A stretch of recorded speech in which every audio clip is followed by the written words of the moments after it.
Chapter 101. Let the fight begin. Jake had thought long and hard before choosing his opponent. At first, he just wanted to play it safe, choosing an opponent he was confident he could beat without taking too many risks.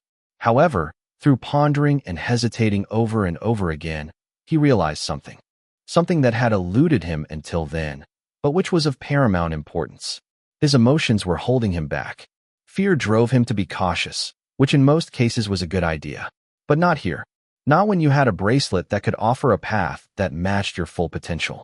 He found that the paths he generated were directly affected by his state of mind. For example, the one aiming at surviving or getting stronger as fast as possible obviously took into account many conscious and unconscious filters, which corresponded to his deepest beliefs and emotions. This was the reason why his oracle did not propose him to immediately execute all the weak recruits of the ludus while they were sleeping. This would probably have allowed him to accumulate a significant amount of ether, even if it meant being on the run for the rest of the ordeal. Of course, the oracle did not encourage such behavior. It would defeat the purpose of the ordeal. Even if he was willing to do that, he wasn't sure that an optimal path would be generated. The question of whether or not the oracle was impartial remained open. It was likely, if not certain, that some other players would not have such scruples. Even Yerode and Lamine, who were far from being angels, had a number of considerations in mind. Their trust had a limit. All it took was one small misstep to lose their lives and fail the ordeal. Likewise, certain battles or plans could probably be accomplished, perhaps even easily. But the difficulty did not lie in the act itself, but in its drudgery or the mental obstacle it represented. This was the case, for example, of the path that was supposed to guide Jake to hit on Camille a few months earlier. All he had to do back then was behave and repeat the words of the shadow guide, but stress and shyness had prevented him from following the path to its conclusion. This was what the probabilities of success or failure in the coach's missions were all about. The oracle knew from the start whether Jake would succeed, but he still offered these paths, which were high risk. This betrayed above all the difficulty it would represent for Jake, but its feasibility was always guaranteed. Jake's current strong point was neither his strength nor his agility, and even less his technique. It was his constitution and his vitality. Combining his two statuses, his real strength reached 148.5 points, where his agility stagnated at 43.2 points. His strength was incredible, almost 15 times that of a normal man, but his reaction time or body control did not follow. Some participants had similar strength like Hugo or Yerode. Others had superior agility like Lamine, Yifeng, or Mia. He may have had more ether, but a body trained for years was not so easy to catch up with, at least before this ordeal. On the other hand, there was no participant to his knowledge with a higher constitution and vitality than him. His actual constitution reached 132.8 points, while his actual vitality was at 72.4 points. Elias had a similar constitution and strength due to his highly trained physique, but his vitality was almost normal, as was that of almost every other participant he had met in this ordeal. If he didn't use it, he would be a complete moron. Unfortunately, apart from digesting faster, sleeping less, and training more, there was only one other possible way to use this advantage at its peak: by suffering. The gladiators' stats were relatively balanced, since they did not use encoded ether. Their bodies were more or less impregnated with ether depending on how they trained or how they fought. This meant that Kazu's was not much stronger than them in terms of strength, maybe 200 points. The real problem was that his agility, constitution, and vitality were almost identical. For him, recruits didn't move faster than turtles, as if they were frozen in time. In contrast, Jake could definitely take on an opponent whose agility was similar to his own. After all, he had the advantage in strength, stamina, and toughness. But that wasn't enough. He had to choose the hardest target within range, and so he did. Little by little, he moved up in the rankings, looking at each gladiator one after the other in search of the perfect challenge, the one that would back him into a corner. The digester's proto-soul he had absorbed had partly stifled his fear and caution, giving him a fighting spirit he had never thought he possessed before. Perhaps he had always had this character in him, but the digester had exacerbated it. As he considered stronger and stronger opponents, the coach began to generate less and less favorable odds. until he found the opponent beyond which no path was generated, victory being deemed impossible to achieve. His gaze stopped on a gladiator of his size, with a nervous and shredded physique. Unlike the recruits, the man wore reddish blonde and medium long hair, a sign that he was one of the veterans with nothing left to prove. He wore only a loincloth, a protective shell, leather boots, and a belt with 2 swords. His relaxed expression showed that he did not feel concerned by what was happening. Big mistake. I want to face this gladiator, Jake said, pointing to the target he had set. A dubious silence fell over the arena, followed by a great burst of laughter. That rookie had guts. Even Priscus, who thought he had seen everything in his career, couldn't help but check to see if he'd heard what he was thinking. You want to face Rufus? 46th place? It will be him. I've made up my mind. Jake confirmed his choice with a determined look, although he couldn't help but clench his fists for a moment because of the pressure. In that case, let me point out 2 more rules when defeating a gladiator bearing the mark of the ludus. The crippled Myrmidian began to enlighten him on duels between professional gladiators. First rule, combat shall be fought with real weapons. The main reason is that at this level, wooden swords break too quickly. Even if they are treated by the Temple of Myrmid, they can't withstand such shocks. The other reason is that gladiators are at a level that allows them to withstand heavy levels of injury. This rule suited Jake. He was afraid of being declared the loser after a hypothetical stab with a wooden sword on a vital point, on the grounds that a real blade would have ended his life. He had recently been running some tests. A constitution 13 times better than standard was no joke. A skin or muscles 13 times stronger than normal could still be nicked with a bit of effort. On the other hand, bones 13 times stronger than normal were a whole different matter. With insufficient strength, it was impossible to break a bone. Second rule, it's still a friendly fight. Deadly blows shall be restrained, and the fight shall cease if one of the combatants gives up or loses consciousness. As a referee, I can also decide to end the fight at any time after having determined the winner. Questions? No, it's all very clear. Jake nodded. In that case, Rufus. The gladiator in question walked slowly towards the arena, drawing his 2 swords with unbearably slow motion. The veteran was both ashamed and outraged that a new recruit had decided to make him his first target. From a reward standpoint, whether one defeated the 50th or the 21st, the reward would be the same. The fact that he was chosen and not the 49th or 50th showed that the recruit had correctly assessed his abilities and judged that he could win. I hope you don't regret your choice. Rufus whispered in Jake's ear as they greeted each other for the duel. Time will tell soon enough. Jake replied tit for tat without flinching. Having learned the basics of gladiatorial combat over the week, Jake knew his own limits. He had chosen to use a long sword and a small, round, bronze shield easy to handle. He planned to play the turtle tactic as long as it would take for a chance to defeat to present itself. Let the battle begin.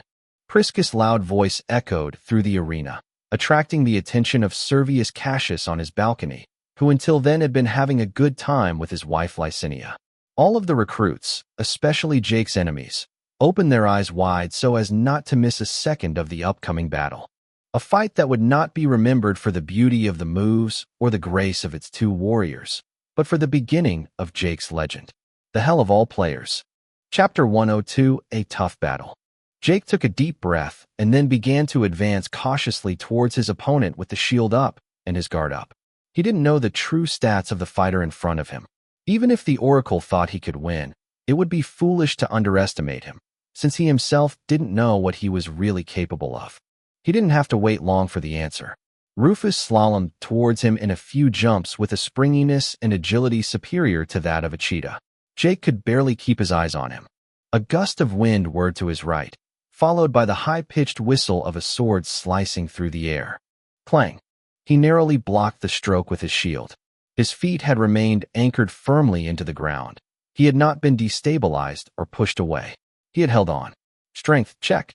He far surpassed his opponent's strength, and that was the sine qua non condition for a chance of victory. Unfortunately, it was too early to rejoice. His opponent was a veteran of the ludus and had vast experience. Realizing that the rookie was a tough piece of work, he immediately changed tactics. An avalanche of blows started raining down on Jake, so fast that he couldn't understand a thing.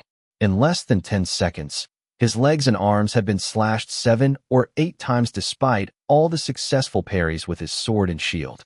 Fuck, it hurt like hell. He knew from the start that he was going to take the beating of his life today and that his sanity would be put to the test. But it was worse than he imagined if he hadn't experienced a bullet in the shoulder a week earlier thanks to Lamine, and followed a week of draconian training. His former self would surely have given up immediately. The cuts were not that deep, no more than half a centimeter. Not deep enough to threaten the life of a normal man, but dangerous enough if left untreated. The blood loss could have been substantial. Luckily, he wasn't a normal human being anymore. After each cut left a few drops of blood, the blood would stop dripping. 30 seconds later, coagulation had taken effect, and a clot had formed which completely stopped the bleeding. It was, however, without counting on the presence of Rufus. Rufus had never been a good-hearted Samaritan. After the first blood had been spilled, he attacked with even more ardor and strength, determined to gain the upper hand. 30 seconds later, when the first lesions had barely stopped bleeding, dozens more had been added. None of Jake's strikes had hit his target, but not for a second did he cease fighting back. Each time he would strike with all his might, raising a tornado of dust with the violence of his blows. Rufus would dodge them with no problem, but every time he felt the wind hitting his face, he couldn't help but break into a cold sweat. Despite his suffering, which far exceeded that of a public flogging, Jake held firm. Gritting his teeth, he tried to connect with his shadow guide like never before. He focused on it with all his strength to ignore the pain and remain conscious. Gradually, his consciousness went into a state of flux, and his reflexes gradually took over. Superior agility, contrary to the image sold by video games, did not mean being faster.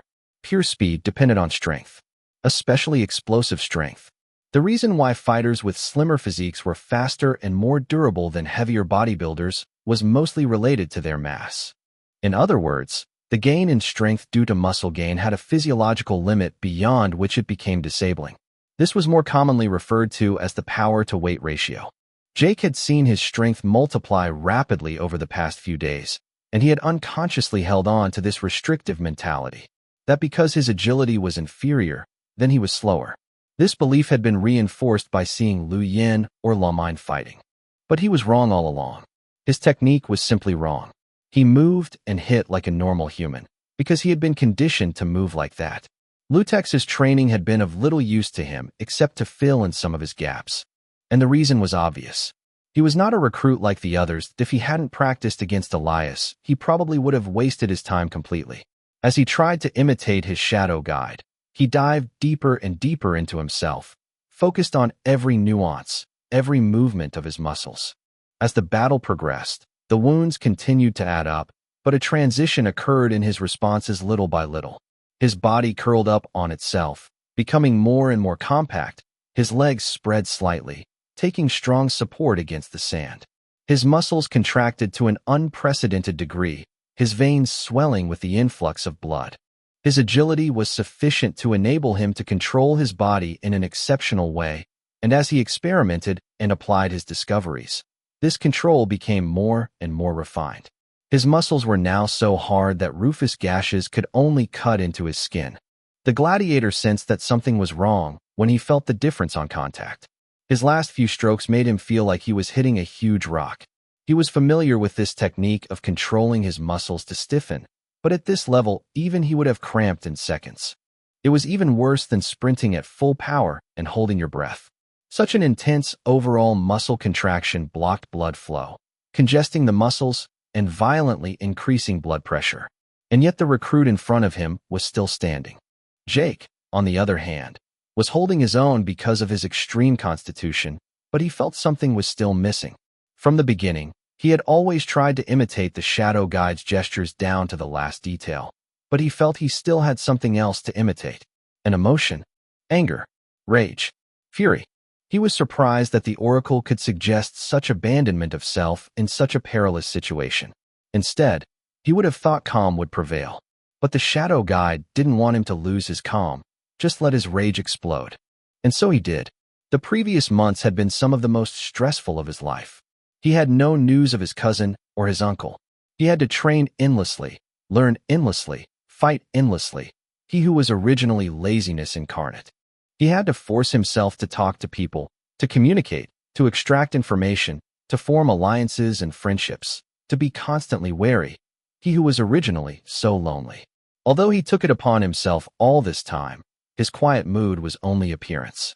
A little breeze, and it would be blown away. And so he let his anger rise.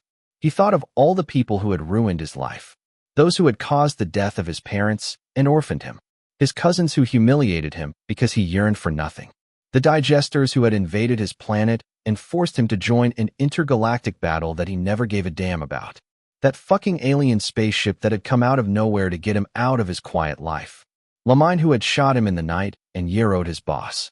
At that point, he couldn't see the positive the Oracle had brought him, that the Oracle had pulled him out of his mediocrity, cured him of his procrastination, that he was finally able to communicate decently, that his life had a purpose now, that he no longer had any limits preventing him from reaching his wildest dreams.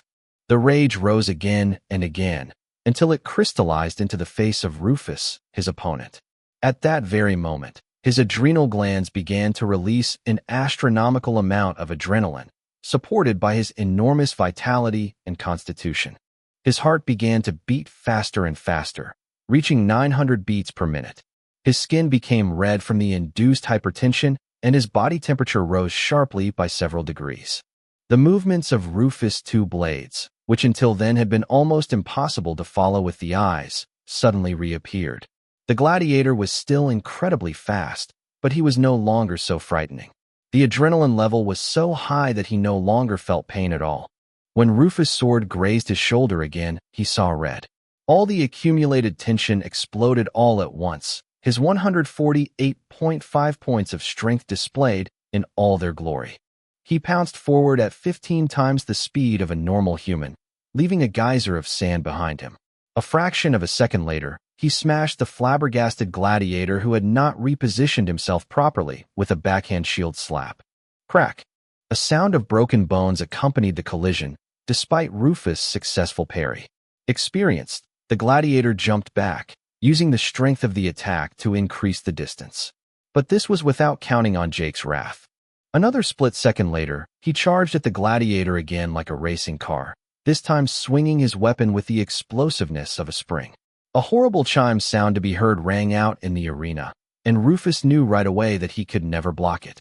Going all in, he shifted slightly, swinging in turn, not to block the attack, but to retaliate. He had already faced stronger opponents than him in the past. At that speed, he could simply let the rookie kill himself on his blade. His plan worked, but he didn't escape unscathed.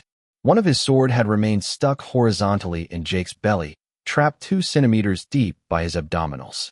The hand originally holding the sword was unrecognizable, his fingers having been practically torn off by the force of the blow. His shoulder had also been dislocated and the tendons ripped. The recruit was seriously injured, but he had lost. Ready to admit defeat, he turned to Jake to congratulate him. But what he discovered was the scythe of the Reaper coming to reap his soul. Immediately after failing his previous attack, Jake had turned around to charge a second time. Rufus' sword was still stuck in his belly, but his own sword was about to slice his head off. Rufus' blood froze, convinced that his time had come. Then, as if by some miracle, another blade blocked that of Jake's. Relieved, the gladiator recognized Kazu's muscular arm. The man had just saved his life. Jake, winner. Hearing those words, Jake's anger melted away. He looked around and realized the arena was covered in blood. His blood. As his adrenaline and heartbeat returned to normal, he fainted under the dumbfounded gaze of the spectators. Chapter 103: The Deal with Cassius. When Jake woke up with a startle hours later, he found that he was lying in a real bed instead of the straw mattress he had become accustomed to over the past week. The stone walls were austere, and the shelves were full of medicinal herbs. Other unoccupied beds filled the room. It had been dark for a long time, and the only source of light was an oil lamp on his bedside chest. He was in the Ludus Infirmary. As he tried to stand up, he gnashed his teeth, a slight dizziness gripping him. He had lost a lot of blood in the fight, and his wounds were many. They had been cleaned and bandaged while he was sleeping. A smell of honey and other medicinal plants emanated from the bandages. He could have been mistaken from afar for a mummy. Once in a sitting position, he noticed that he was not alone in the room. A man sitting on a chair in the dark was observing his reaction. Squinting to adjust his vision, Jake recognized the face of Servius Cassius, the owner of the Ludus. Already awake? I suppose that's not surprising with a build like that. The Myrmidian, this time wearing a sea blue toga, mumbled into his beard. How long was I unconscious? Jake broke the ice with a neutral question. Oh, not long. 5, 6 hours at most. Latro, our medic, said you'd sleep at least until tomorrow. I guess he gets it wrong sometimes. That was good news for Jake. He was worried that he'd been in a coma for several days, wasting his precious time. How are you feeling? Servius Cassius inquired further. The Lannista's insistence on checking on his well-being made him feel uneasy, but he tried to answer as vaguely as possible. I feel tired, but otherwise I'm all right. I'm just extremely hungry. His last words were the strict truth. He had lost a lot of muscle and fat mass due to the intensive training of the last week, and the fight against Rufus had only made things worse. His throat was dry and his stomach was rumbling. He was in desperate need of energy. Clap, clap. Servius Cassius clapped twice, and seconds later a slave, pushing a wagon full of victuals, entered the infirmary. This time the food lived up to his expectations. Roasted poultry and red meat, unidentified game, bread, vegetables, and some kind of mashed potatoes or something similar. When the scent reached his nostrils, Jake immediately began to drool like a dog over his kibble. Help yourself, it's not every day you get a chance like this. Jake didn't have to be reminded twice and started eating with his hands without wasting a second, not caring much about passing himself off as a lout without manners in the eyes of Cassius. The latter didn't seem to be bothered by the way he was eating, as if he was used to this kind of show. Your fight impressed me today, Jake. The Lanista congratulated him while he was stuffing himself.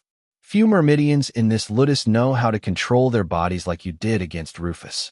From time to time, when they get carried away by their emotions, the strongest gladiators show similar changes. But it's still an occasional occurrence. And I think in your case, too, it was just a fluke. Jake continued to eat his chicken leg, not daring to interrupt it, or else the meal might end prematurely. What I'm interested in is your tenacity. Gerulf hasn't had a training partner for years, and that makes him taciturn. Kazu's used to volunteer from time to time, but recently he's busy training the new recruit. I'd like you to take his place. Jake laid his chicken leg on the serving platter, frowning. He could see where the Lanista was going, but he didn't like the looks of it.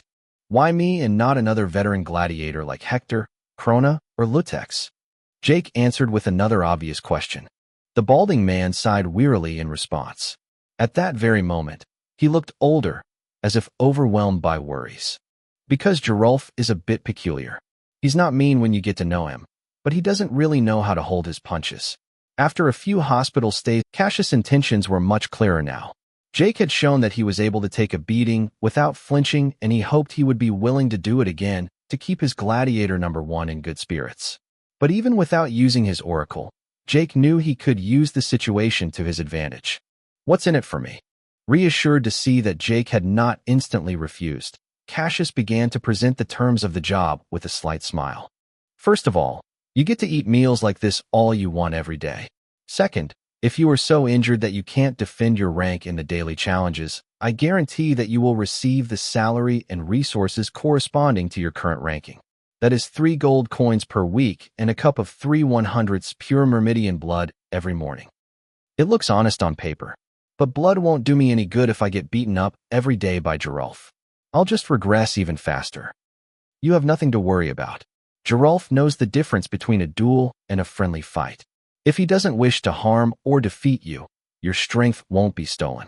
However, if you feel deep down inside that you've been defeated or give up in the middle of a fight, you will actually lose a fraction of your strength, like those who haven't finished their training in the past week. Anyway, you're too weak at the moment. Even if Gerulf took the fight seriously, the strength that would be stolen from you would be insignificant. That was indeed a good argument.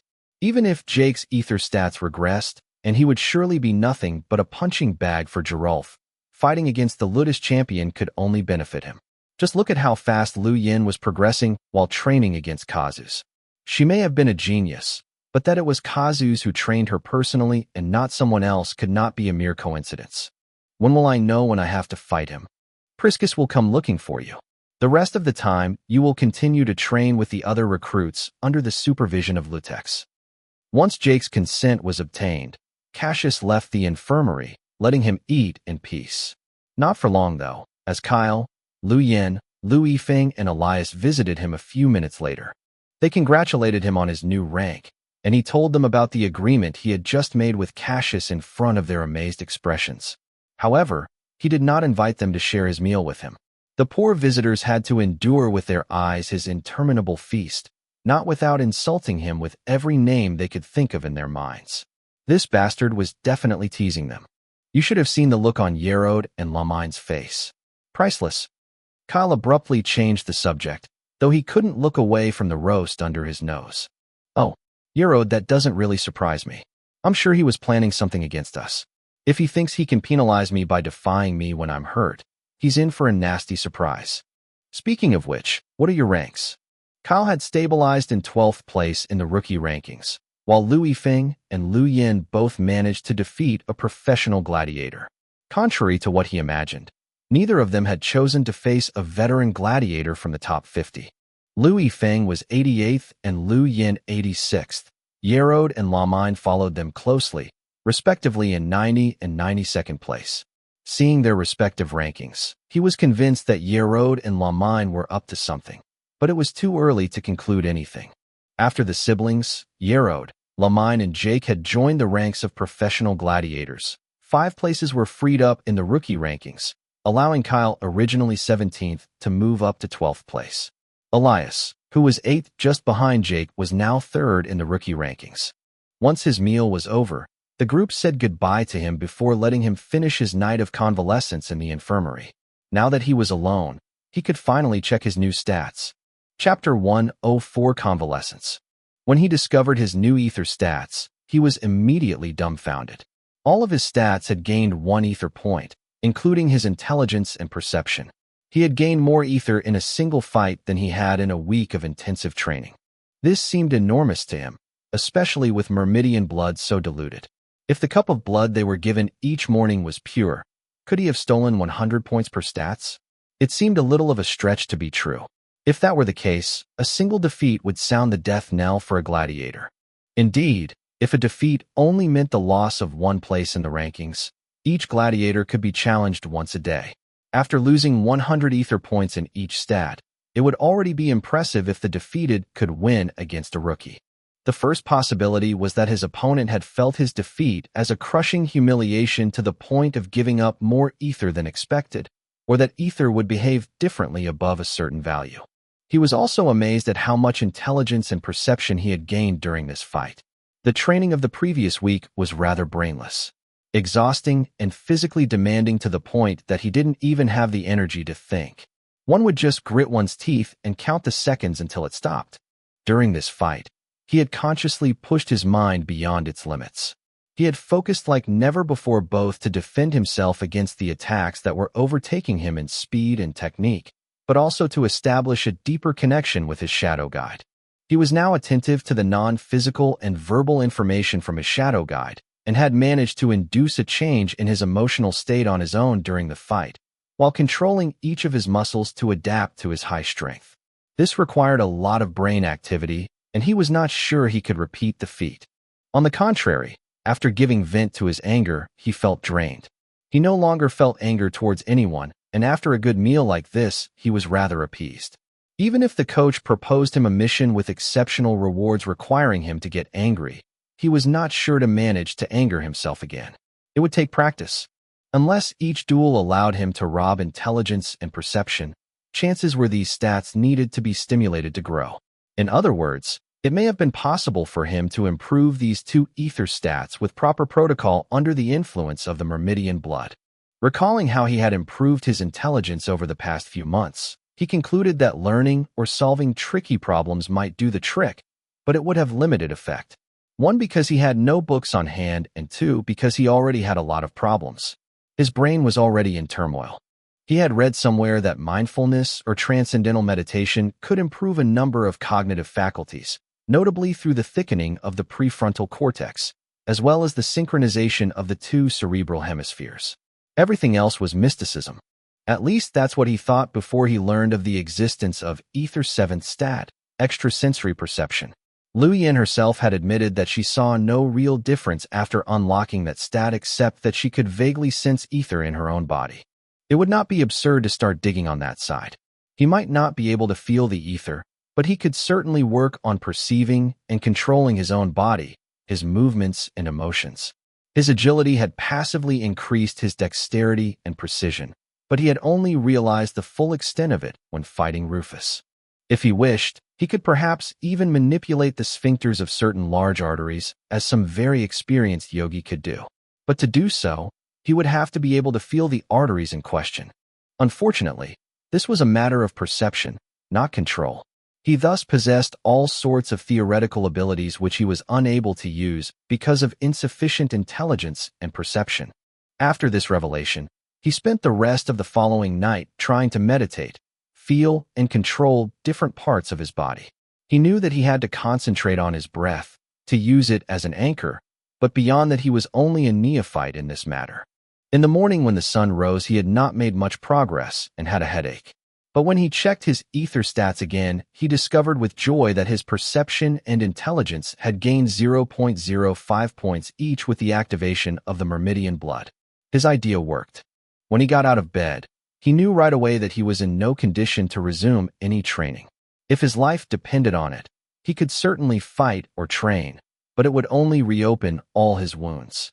It had been about 14 hours since his fight, and with his vitality that was equivalent to about 3.5 days of convalescence. With wounds like his, it was not enough. The wounds had crusted on the surface, but the cuts were rather deep. A normal human would need at least 2 weeks and a lot of rest to recover. Not knowing what to do, he decided to go to the training anyway. But before that, he wanted to get his fill again. Cassius had promised him unlimited gourmet food in exchange for becoming Geralf's new sparring partner, and he clearly intended to put this promise to good use. Although he wore only a loincloth, his body was completely covered with bandages. As a result, he seemed to be dressed rather conservatively compared to other gladiators and slaves training bare-chested. As he was about to leave the infirmary, he came face to face with a young woman dressed in a plain toga. Her blonde hair was tied up, her face was without makeup, but her golden irises and olive skin were characteristic of the Myrmidians. When she saw him upon entering the infirmary, she froze on the spot. The young woman looked frightened. She obviously wasn't expecting to meet anyone in the infirmary this early in the morning. "Don't worry about me. I was just leaving." Jake tried to reassure the newcomer that he believed to be a maid or a nurse or doctor working here. Wait. She stood between him and the door, spreading her arms out to block his way. "Do you know who I am?" she asked with a worried tone. "Should I?" Jake retorted with a raised eyebrow. Now that she was asking him that question, he thought her face looked familiar, but it could have just been a coincidence. After all, many Myrmidians seemed to share this characteristic of golden hair and eyes. Olive-colored skin was also common in the Myrmid Empire. Beyond these details, her face was rather sickly and her physique rather frail. She had very thin hair, large dark circles, and only reached the height of his pecs. If he had seen his own face the day before after his fight, he would have realized that just like him, she had lost a lot of blood. But unlike him, this anemia and bloodless appearance was chronic. "And no, you can leave." Noting that he did not know her identity, she regained her composure and went out of his way. Jake, still as sparing with words as ever, nodded his head slightly before leaving the room. He went directly to the cantina where the other recruits and gladiators were having breakfast. Both professional gladiators and recruits had to watch with undisguised jealousy as Jake demonstrated an informal gastronomic tasting. Jake would gobble up large portions of luxury dishes without bothering to enjoy them, as if he was eating the same oatmeal porridge they had. Very few veteran gladiators were eating as well as he did, and Jake could practically hear a symphony orchestra formed by the gnashing of his audience's teeth. When he wanted to, he could be really petty. He didn't care about their envious expressions. He would regularly make ecstatic sounds or noisily lick the sauce off his fingers in revenge for all the times he had had to sit and watch them eat while he was only allowed bread and beans. He would have shared with Kyle, Elias, and the siblings, but the cook had reminded him that this was strictly forbidden. Anything he put on his plate, he had to finish. He also consumed 3% pure Myrmidian blood for the first time. As he was still convalescent, Lutex excused him for the day's training, leaving him to gorge himself and to lie around as much as he wanted in the cantina. Jake took the opportunity to continue to regain his strength and meditate. From time to time, he would try to challenge himself by practicing the postures and movements he had been taught. Or he would concentrate on the smells around him, the different sounds, or try to observe details on trees or walls in the distance as a kind of eye gymnastics. He hoped that this would stimulate his perception stat even more. Eventually the day passed, and the time for daily duels came. A few minutes later, someone was challenging him to a duel, wanting to take advantage of his convalescence to make it big. Chapter 105: Resuming Training. While Jake was considering forfeiting and losing a place in the rankings, the man who challenged him to a duel completely overturned his plans. Because the one who defied him was probably one of the only rookies with zero chance of defeating him, even if he had both legs amputated. Lurkum, the 497th ranked recruit. The latter had been injured on his first day of training by a single clumsy mistake during a friendly fight.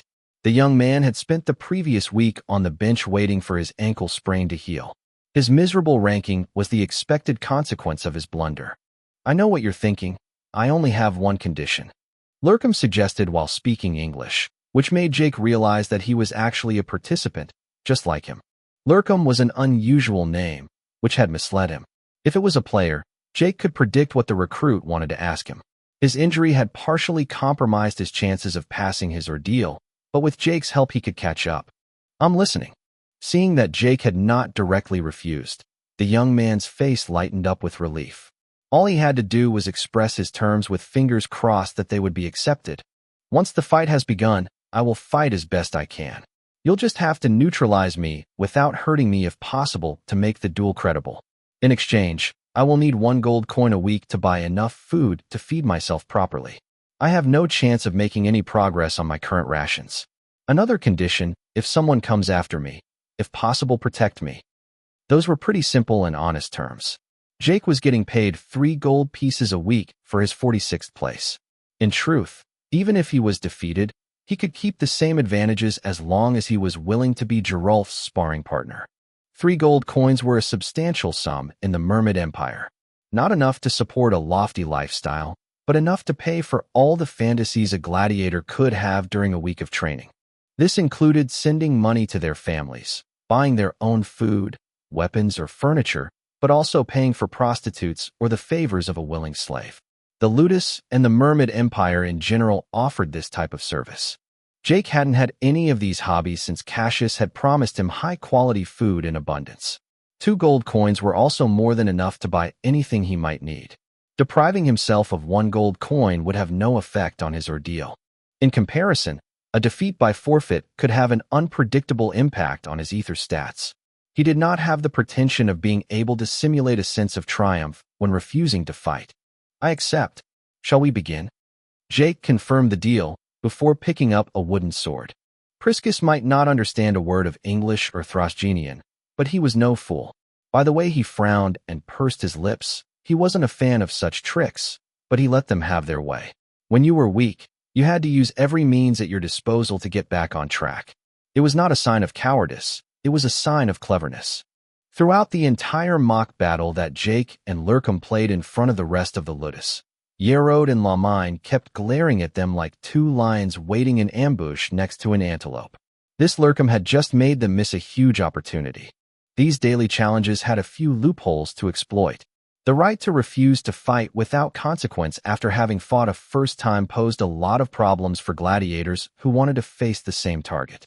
For example, if the 50th ranked gladiator wanted to challenge the 49th ranked gladiator, but the 49th ranked gladiator negotiated a deal to be challenged by the 51st ranked gladiator, then the 50th ranked gladiator would be forced to challenge the 48th ranked gladiator. In most cases, the 50th would be unable to fight an enemy within its range and would thereby lose. Of course, these deals were more common among the lower-level recruits. A defeat would always result in the defeated losing ether, even if the victory was faked or planned in advance. Unless a gladiator didn't care about getting stronger, very few would agree to do such a thing. Priscus tolerated these shenanigans when it was motivated by a genuine intention to improve. When a recruit stopped training seriously to enjoy financial advantages from those higher ranked than him, he became a vermin to be eliminated. When these situations occurred, the old veteran would always volunteer for these executions. Physical weakness was not a sin, but moral weakness and idleness was despised by the old Myrmidian. Unsurprisingly, Jake disarmed Lurkum in a few moves, and the ridiculous fight ended. Kyle, the siblings, Yerode and Lamine then each challenged a gladiator ranked above them and won their fight, except Kyle, who lost again against the same opponent as the day before. Nevertheless, he had gained 3 places in the rookie ranking after Hugo, Mia, and Elias successfully defeated a professional gladiator. Elias chose to challenge the 91st in the ranking, which forced Lamine to challenge the 84th in front of Lu Yin. This pattern would repeat itself several times over the next few days of training, with none of the players wishing to face a contestant they were not sure to win against. In any case, their overall ranking was slowly but surely increasing, guaranteeing them a steady progression. As for Jake, he was only able to resume training with Lutex 2 days later. He was not yet perfectly healed, but he had eaten so much during his 3 days of convalescence that his body status stats had returned to their original values at the start of the ordeal despite his injuries. He had taken advantage of this rest period to continue to familiarize himself with the different ways of meditation, exercising his mind and senses. He was far from having found the ideal method, but he was heading in the right direction. It was not as if he was on Earth with a console, a smartphone, or a free web novel to distract him. He really didn't have anything better to do, so his involvement had been wholehearted. Upon seeing him back in training with a rested and relaxed air, Lutex, the pudgy gladiator, had immediately made him pay for his days off.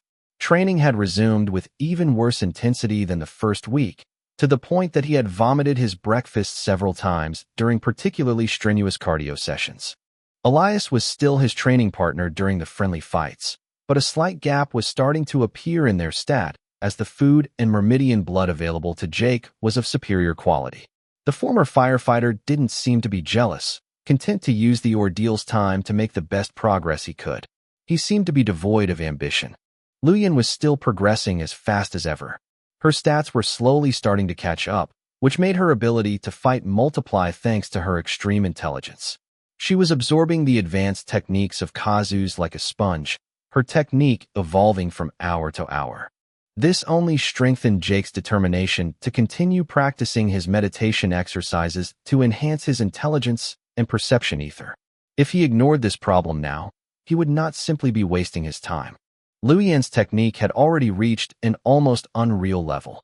Even though he had trained seriously for 2 or 3 years in this lotus, he was not even sure that he could match her level of mastery. 3 years was far too long. He absolutely had to do everything in his power to shorten that duration. She didn't say much during this time, but he could feel from her silence that she was supporting his every action. He was on the right track. On the 3rd day after resuming his training, Priscus picked him up just before his daily friendly match against Elias, as he was finishing a hit session on the Paulus. The time had come for him to fulfill his part of the bargain with Servius Cassius. He had been mentally prepared for days to take the beating of his life against Gerulf and thought he had overcome his apprehensions. This was clearly not the case. When Priscus came to fetch him and deliver the news, Jake's stomach immediately began to knot. Clenching his teeth, he followed the lame veteran to the one who would haunt his nightmares in the months to come, but also the one who would contribute most to shaping the future Jake. The Jake whose name would make the entire mirror universe tremble with fear many years later. Chapter 106 Masochism. This is the way. Gerulf, Ludus number 1 and former champion of the Colosseum, did not train with the other veteran gladiators. He was rumored to be taciturn, stingy in words, and easily irritable. The number of gladiators he had sent to the infirmary or irreversibly handicapped was uncountable. And yet Servius Cassius placed complete trust in him, to the point of making him his primary bodyguard. The Kinther, a kind of southern Thrasgenian who had long since been enslaved, had, despite his bestial and predatory tendencies, a loyal and reliable character. Although his intellectual faculties were rather restricted and his vocabulary limited, the warrior had a kind of instinct and innate wisdom that was comparable to a gift. When Jake entered Geralf's private training grounds under the provocative gaze of Priscus, he felt like a baby zebra entering a tiger's cage. That was almost right. The dirt field was quite spacious for one person, about the size of an Olympic swimming pool. Despite all the space, the place looked like a no-man's land after being bombarded by multiple mortar shells. The sand and dust was darker there, much like ash. At the time, Jake thought Geralf hadn't arrived yet. But as soon as Priscus left, leaving him alone in the area, he became aware of the breathing sounds nearby. The noise sounded more like a wheeze than normal breathing, yet he couldn't find anyone in the direction of the rasping sound. After squinting his eyes for a moment, he finally noticed something out of the ordinary. The ash-colored dust floor was rising and falling at a steady pace a few yards away from him, but the inhalations and exhalations were so far apart that this movement was difficult to perceive. If Jake wasn't so tense, he might not have noticed anything. Not knowing what to do, Jake opted for silence. He stood still, waiting for the kinther to come out of its hole and finish whatever he was doing. Fortunately for him, after a few minutes, the rhythm of Geralf's breath changed, quickly followed by some movement. The Ludus number 1 slowly emerged from the ground, the gray dust covering his body, further emphasizing his barbaric bestial appearance. Ignoring Jake, the dark-skinned giant went to the nearby fountain to fill the available bucket, which he then poured over his skull to rinse himself. After a few empty buckets, he had regained a presentable appearance. Finally noticing Jake's presence, the bare-chested Geralf walked towards him. The champion was more than a head and a half taller than him, and his biceps were the size of his thighs. When he began to inspect him more closely, a musky smell attacked his nostrils. He also noticed the extremely wide jaw and the lower canines protruding from his closed mouth. When Geralf saw that the newcomer hadn't pissed his pants, he gave a satisfied growl. "So you're my new sparring partner? Nice to meet you." Geralf reached out his hand with a polite and kindly attitude he didn't expect. The kinther had a thick accent to be cut with a knife, but it didn't sound as terrifying as the rumors had it. However, he instantly changed his mind after accepting the handshake. Even with his theoretical strength of more than 140 points, Jake had to muster all his strength not to have his hand crushed by the brute's hand, which was twice as wide as his own. Although he tried to stay calm, his breath had sharply accelerated and he was sweating slightly. Not bad. Geralf complimented him when he discovered that he hadn't flinched. If his sparring partner couldn't stand a handshake, there was no point in considering a fight. "Warm up, we're starting in 5 minutes. No weapons, just hand-to-hand combat.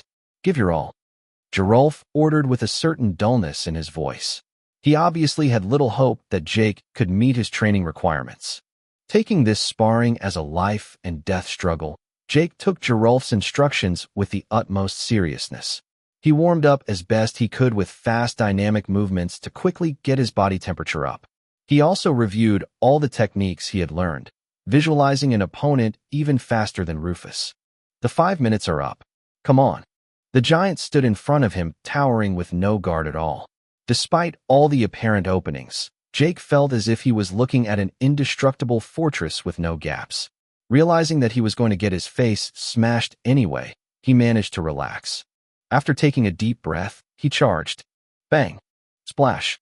When a bucket of cold water was poured over his face, Jake woke up with a gasp. Completely disoriented, he tried to figure out where he was and why he was dozing in the dust. As he crossed Geralf's moderately worried gaze, his memory came back to him, and he remembered that he had been knocked out. It was a punch from another world. When Jake rammed the giant with a blitzkrieg approach, the giant had simply grabbed his fist and then retaliated with his own uppercut.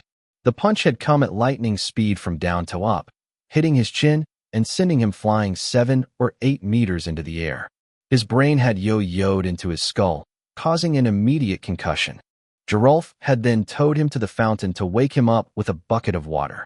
All in all, less than a minute had elapsed. "You can go. Too weak. I might kill you next time." The champion of the Ludus sighed, clearly disappointed in saying these words.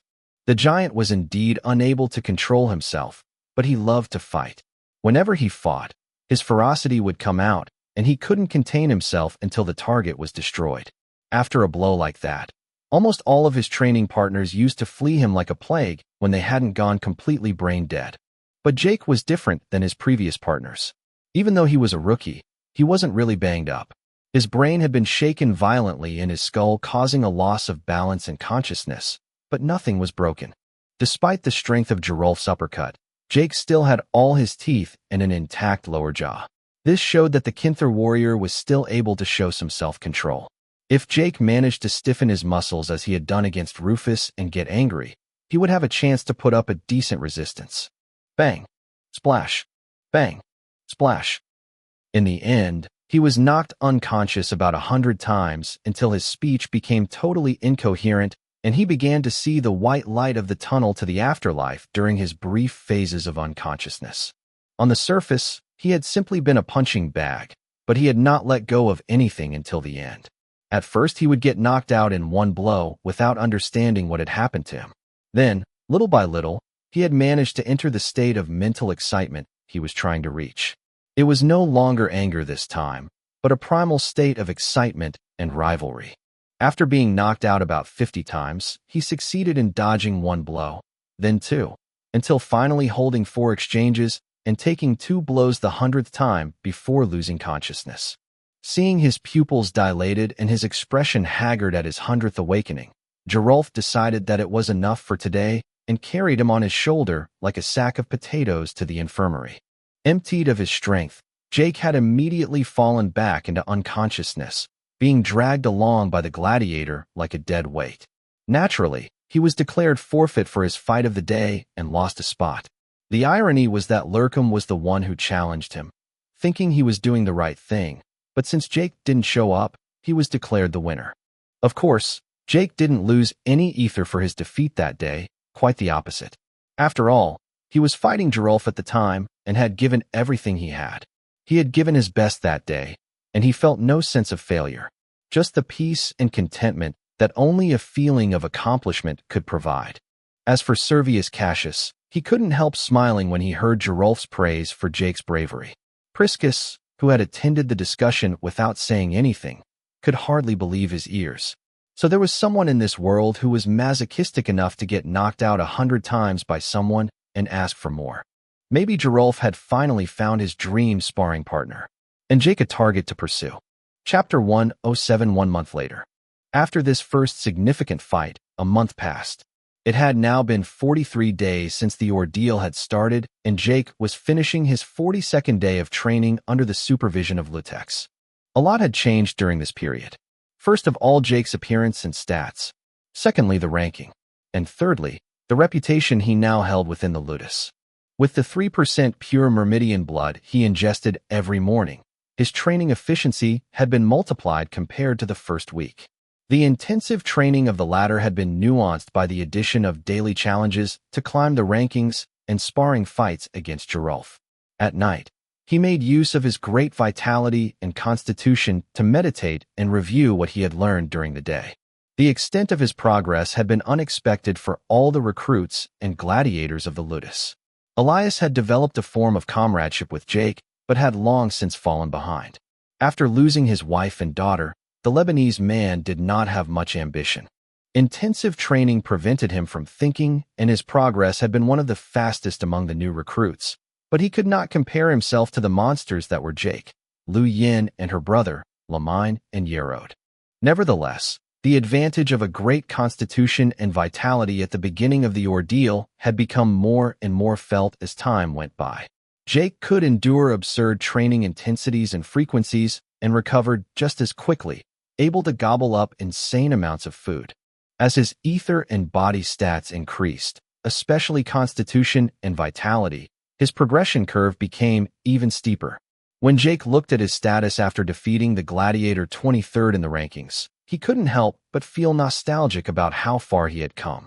Body status. Height, 1.86 meters, plus 0.05. Weight, 100 kg, plus 15. Strength, 37.3, plus 20 points. Agility, 30.5, 2 points. Constitution, 34.2, plus 20 plus 10 is equal to plus 30 points. Vitality, 37.6, plus 10 plus 10 is equal to 20 points. Intelligence, 18.13 points. Perception, 13.6, plus 5 plus 3 points. Ether status, strength, S 66 points. Agility, A 66 points. Constitution, C 72 points. Vitality, V 70 points. Intelligence, I 23 points. Perception, P 23.5 points. He was a completely different person now. His body status stats had improved by about 15 points for most of them, intelligence and perception being the exception.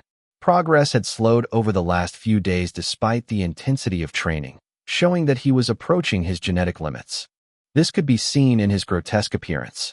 Not counting the bonuses brought by the Thrasgenian blessings, he had gained 5 centimeters and now weighed almost 20 kilos more of muscle. If he could have been called a handsome man after his few months at the gym on Earth, he was now just as scary as Gerolf, or very close to it. His vitality had accelerated exponentially the speed at which his body was adapting to the point of giving him the shredded look he had today. He explained the restart of his growth as an indirect effect of the Constitution ether on his body. Although he could not verify this, she asserted that the effects varied from one individual to another. Likewise, regarding his intelligence, he did not seem to possess Lu Yan's genes. Despite all his attempts to exercise his mind, his progress had been frightfully slow and had been stagnating for a few days. His genetic potential seemed unable to break the 180 IQ point barrier. However, this was not the case with his ether stats.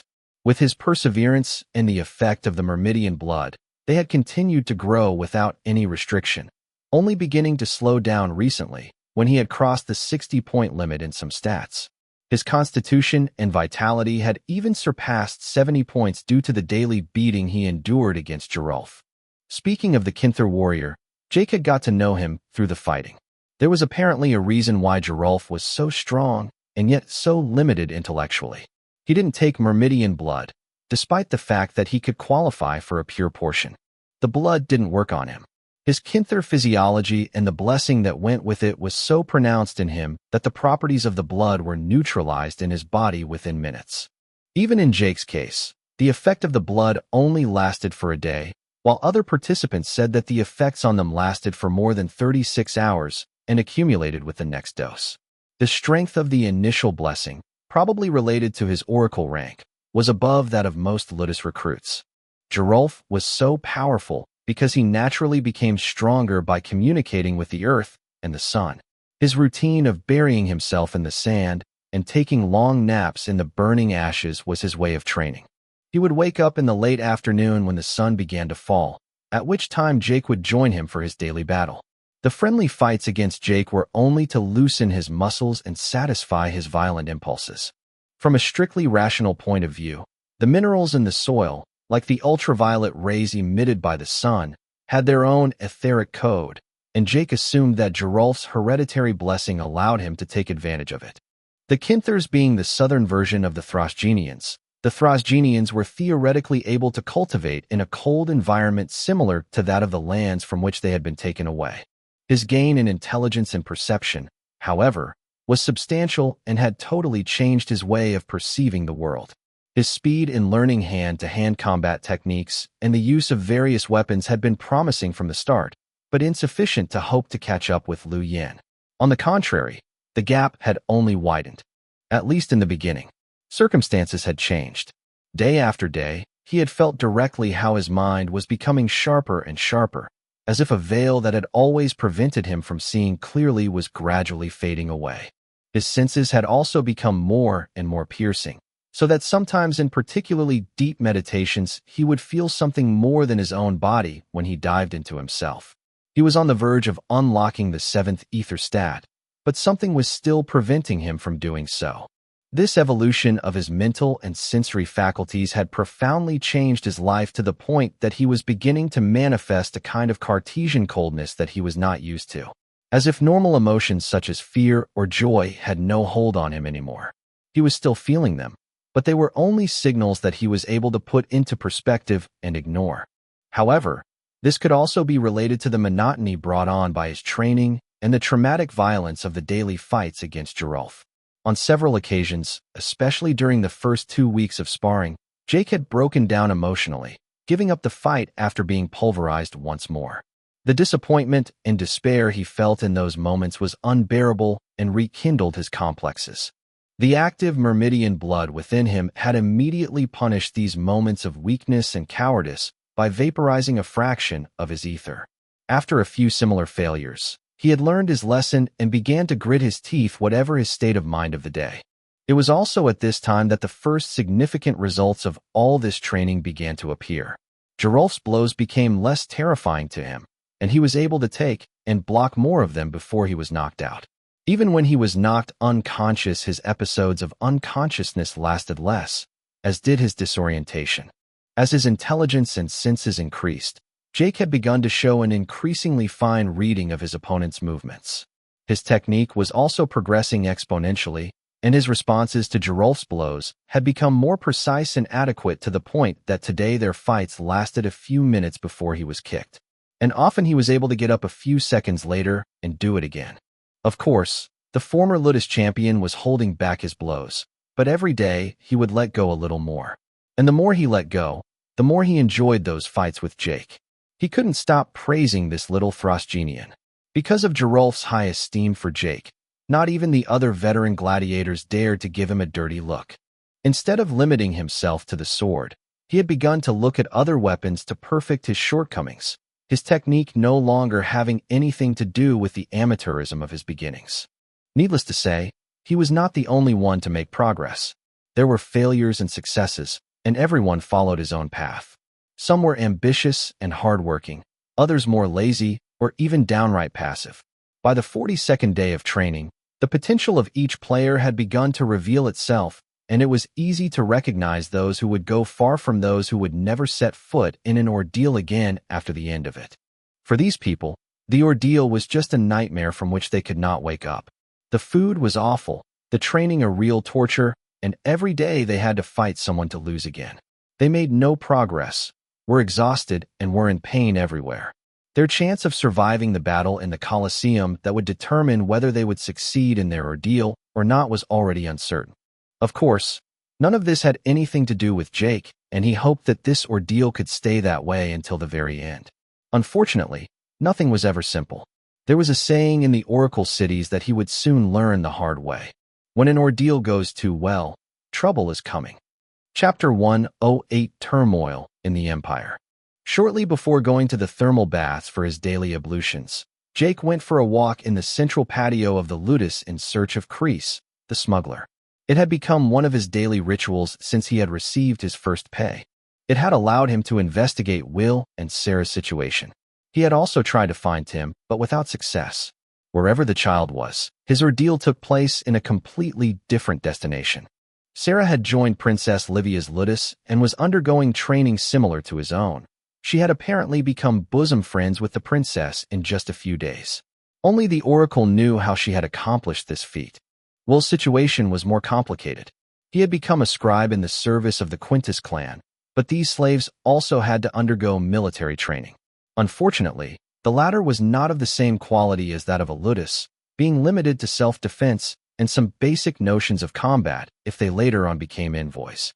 Will had been able to use his intellect and his oracle to gain the trust of Quintus Helvius, but he was kept away from all important discussions. He was sure, however, that something was going on. Since he had defeated a gladiator in the official rankings and was training with Gerolf, Jake no longer had to shave his head like the other recruits. The problem was that with his great vitality, his hair and nails were growing abnormally fast. He had to cut his hair every week and trim his nails every other day. Boring. Jake refused to believe that the warriors at the top of the mirror universe hierarchy were living a daily struggle just to keep their hair and scalp in check. Therefore, there had to be a way to control it all, but for now it was a real thorn in his side that he couldn't get rid of. The only advantage, however, of his new agility stats was that he now had enough dexterity and hand-eye coordination to perform feats that would have required long hours of practice in the past, like cutting the hair on the back of his head without a mirror with a simple pair of scissors. He did not have the experience of a professional hairdresser, but from his point of view, he was doing admirably well. His new perception and intelligence probably contributed to this as well. After a few minutes wandering the corridors of the Ludus, Jake finally found Kreese, who seemed to be receiving a delivery at the entrance of the compound. Waiting patiently at the side for the transaction to be completed, he watched the lively exchange between the delivery man and the trained gladiator. When the trader finally went away satisfied with his empty cart as he weighed the purse full of coins, Kreese turned to him. "Oh, Jake, to what do I owe the honor of your presence? The usual, I suppose? You know my rates." Kreese greeted him with his fake friendly smile that Jake had learned to recognize for what was underneath. A snake.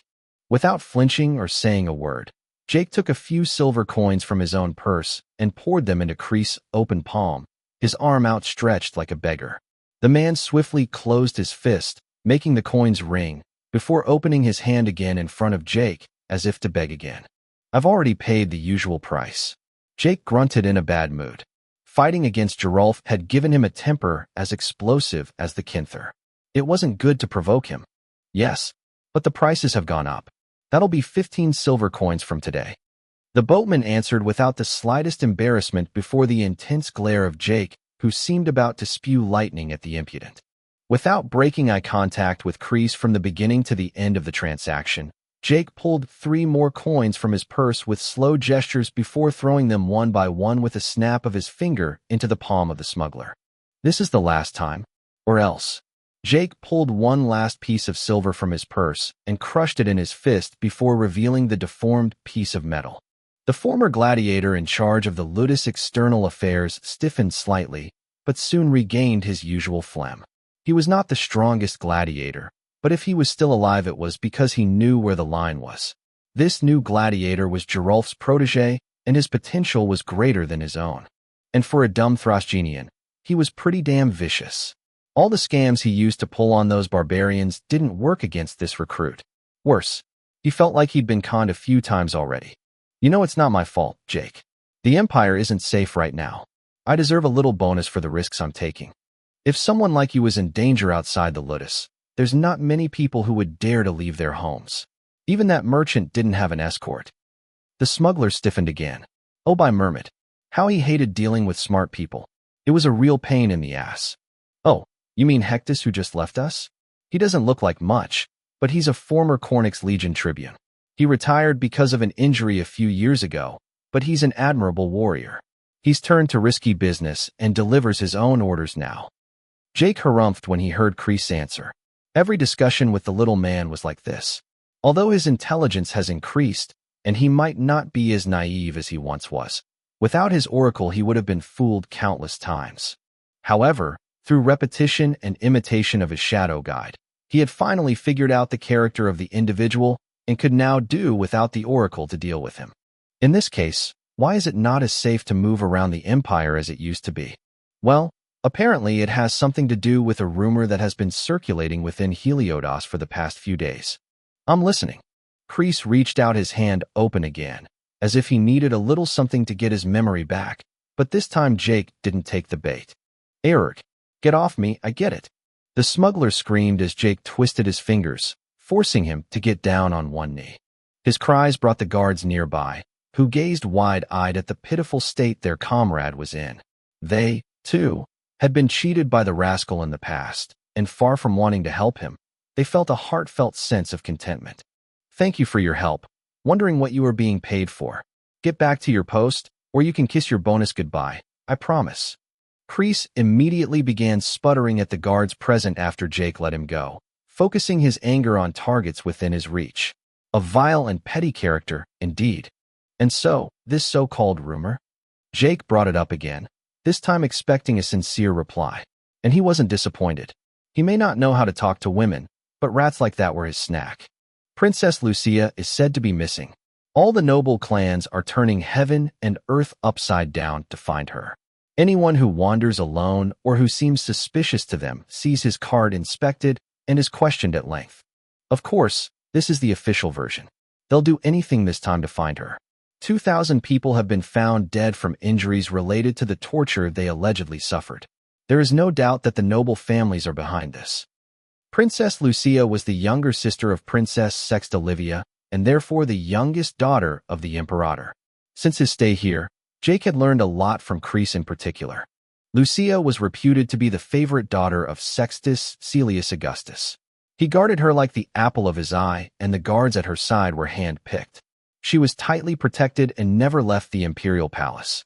Very few had seen her in person, and no one knew what she looked like.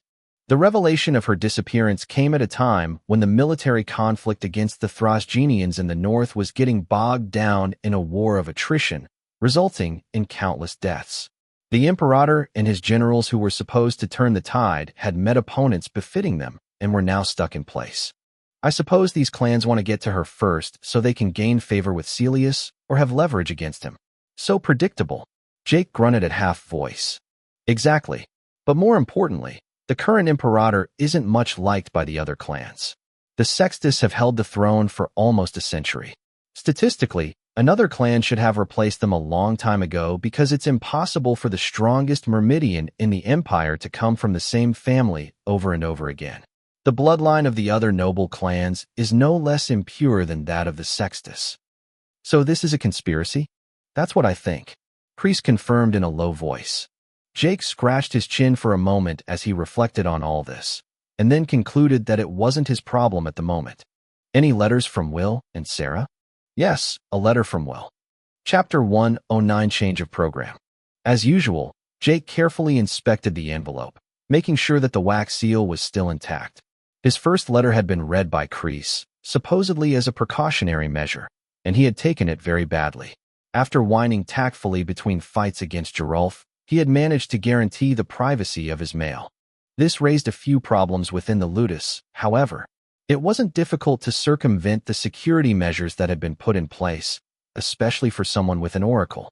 Yerode and Lamine had made very few waves during this ordeal, simply moving up the ranks cautiously, which went against the image he had of their character. They were in 34th and 36th place, behind the Asian siblings, Mia, Hugo, and even Elias, who had managed to climb to 33rd place. Places in the rankings above 40 were hard-earned, with each rank being marked by a dramatic increase in the gladiator's skills and physical attributes. Saying goodbye to Kreese by patting his shoulder a few times as if they were old friends, Jake headed back to the residential quarters. He never opened his mail in the open air where he could be watched.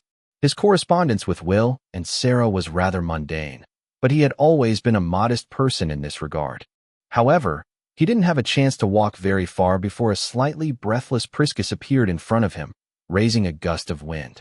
Considering the incredible strength of the lame gladiator, it must have been extremely urgent. There you are, Jake. Come with me. Servius Cassius is looking for you. We're all waiting for you. The old Myrmidian informed him curtly before setting off without a pause. Jake had noticed by now that Priscus wasn't too fond of him, like most of the other recruits. The man seemed to see them as a nuisance, but had never harmed them directly. Aside from barking at them once in a while or adding an extra layer of training, he usually had better things to do. All waiting for me. There were other people who were called. Jake picked up on Priscus' last words. No response. The veteran chose to ignore him. Alas, he couldn't afford to show his bad temper to Priscus the way he did to Kreese. If he truly tried to impose himself by force, he would probably spend the rest of his ordeal in the infirmary. Jake had never been in the main building where Servius Cassius and his wife lived. Gerulf and Priscus also stayed there because of their role as bodyguards. Other guards protected the residents, but their duty rooms were in the gladiators' residential area. Servius Cassius seemed to be a cautious person who could barely trust anyone. Seen from the outside, this building was adjacent to the arena, with the third-floor balcony opening directly onto the patio. The interior, however, was completely different from the recruit dormitories. As with the entrance hall when they arrived at the Ludus, the floor was paved with marble and decorated with numerous mosaics representing various animals. The walls were also covered with frescoes carved out of the rock or painted decorations. The furniture was also luxurious, with trays filled with local fruit and pastries always at hand. The beautiful and scantily clad maids were busy making the residence ever cleaner and more welcoming, ignoring Jake and Priscus as if they didn't exist. Perhaps because his perception had increased substantially in the last few days, his sense of smell was sharper than before, and he could pick up many smells and perfumes pervading every room he passed through. Some of them came from the freely accessible fruit and oleaginous trays, while others came from the floral arrangements decorating the villa. He could also smell a touch of vinegar, probably used as a household product to maintain the building. There were a few other more or less familiar and unpleasant smells that he could not identify, but he had never claimed to be able to recognize them all. Priscus took him directly to the top floor where the rooms were, but also Cassius' office, whose balcony opened onto the Ludus inner courtyard and from which he monitored everything that went on there. The standard of living on this floor was even higher. Even the door handles were painted gold. Decorative objects made of precious metals were omnipresent, showing the opulence of Servius Cassius and especially his wife Licinia. Speaking of her, Elias had finally fallen into the clutches of this femme fatale a few days earlier. He hadn't talked much about it, but with his rosy complexion and his good mood of the last few days, it seemed worth it. The depression that had been with him since the death of his wife and daughter seemed to have disappeared.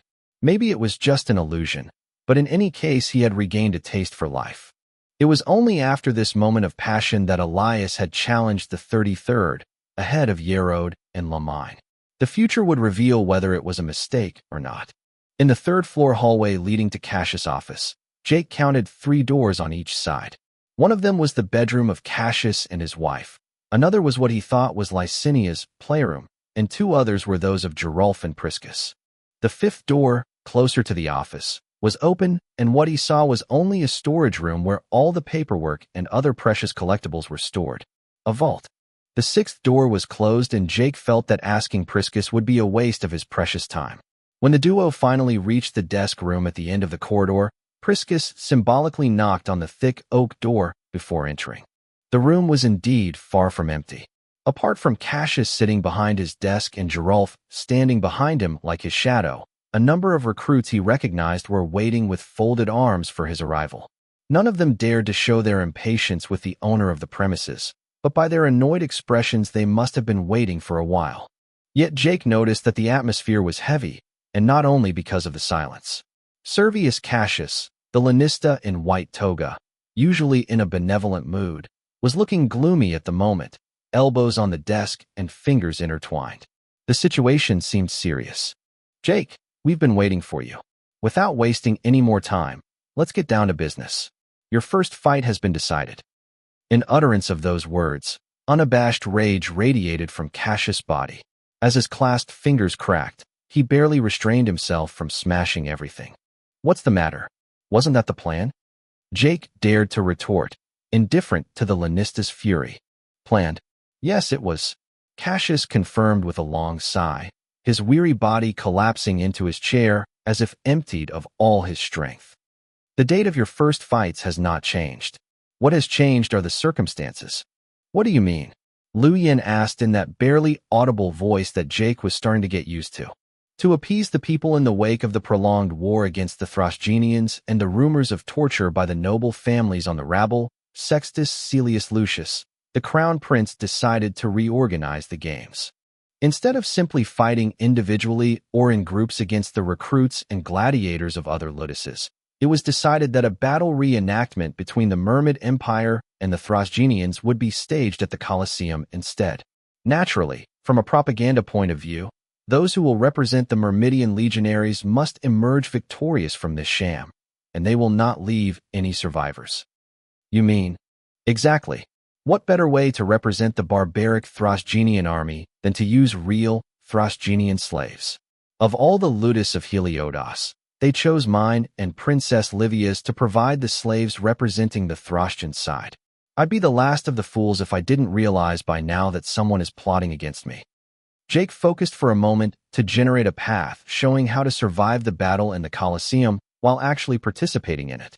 The coach's report that appeared simultaneously froze his blood. Participating and surviving the battle in the Colosseum. Rewards, none. Disadvantages, drawing attention of Mermid temple and noble families. Risks, serious injury, death, imprisonment, sacrifice. Probability of success, moderate. Probability of failure, very high. Over time, Jake had become pretty good at interpreting the data provided by the coach. From a fight survival perspective, the probability of success was average. This meant that with his current strength and by continuing his current training, he had a fair chance of being among the winners. As long as there was even a small chance of success, it meant to Jake that he had nothing to fear as long as he followed his shadow guide to the letter. Statistically speaking, if the probability of success was average, the probability of failure should be average as well. But that was not how the oracle reasoned. The probability of success responded to the path itself, while the probability of failure also included the risks. He could win and survive the battle, and then be sacrificed by the Mermaid Temple or executed by the royal family after humiliating them. This meant that the battle in the Colosseum was not important, but what would come afterwards was. Chapter 110, Will's Message.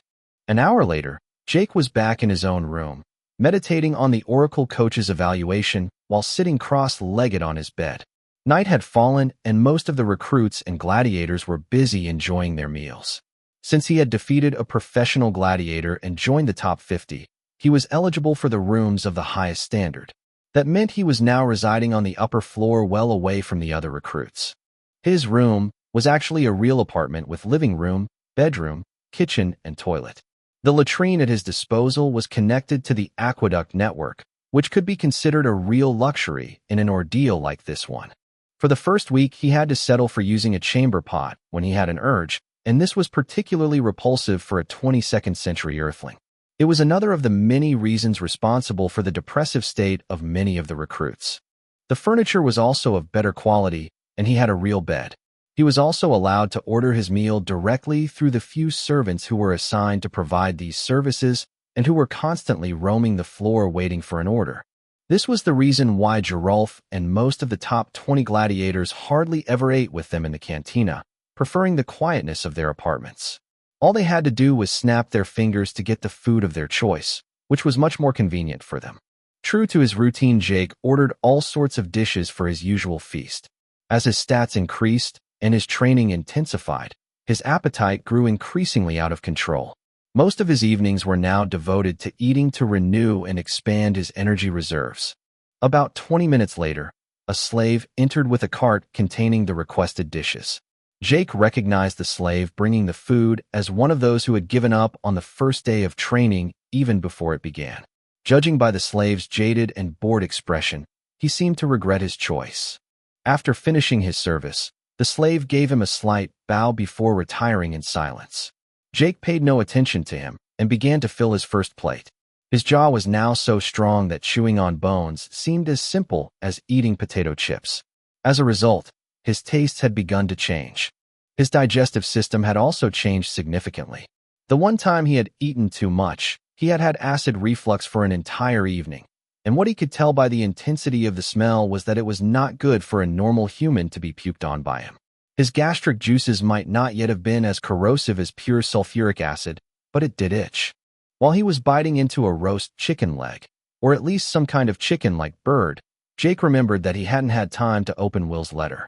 Mechanically, he put the chicken leg down and wiped his hands on a napkin before he retrieved the letter in question. Calmly, he undid the wax seal preventing access to the letter. Then once it was in his hands, he proceeded to read it. Will's letter had only a few words written in English, and when Jake finished reading them, he immediately spat the piece of chicken into his mouth, causing it to crash like a cannonball into the stone wall in front of him. Don't eat the lotus food tonight. Danger. A trace of blood tarnished the scroll, as if its author was wounded. It seemed Will had heard something he shouldn't have, but he still chose to tell Jake despite the risks.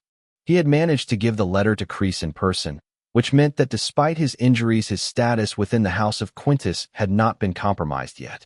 There remained the possibility that the blood was not his, and that he had obtained this information at the cost of a few dead bodies.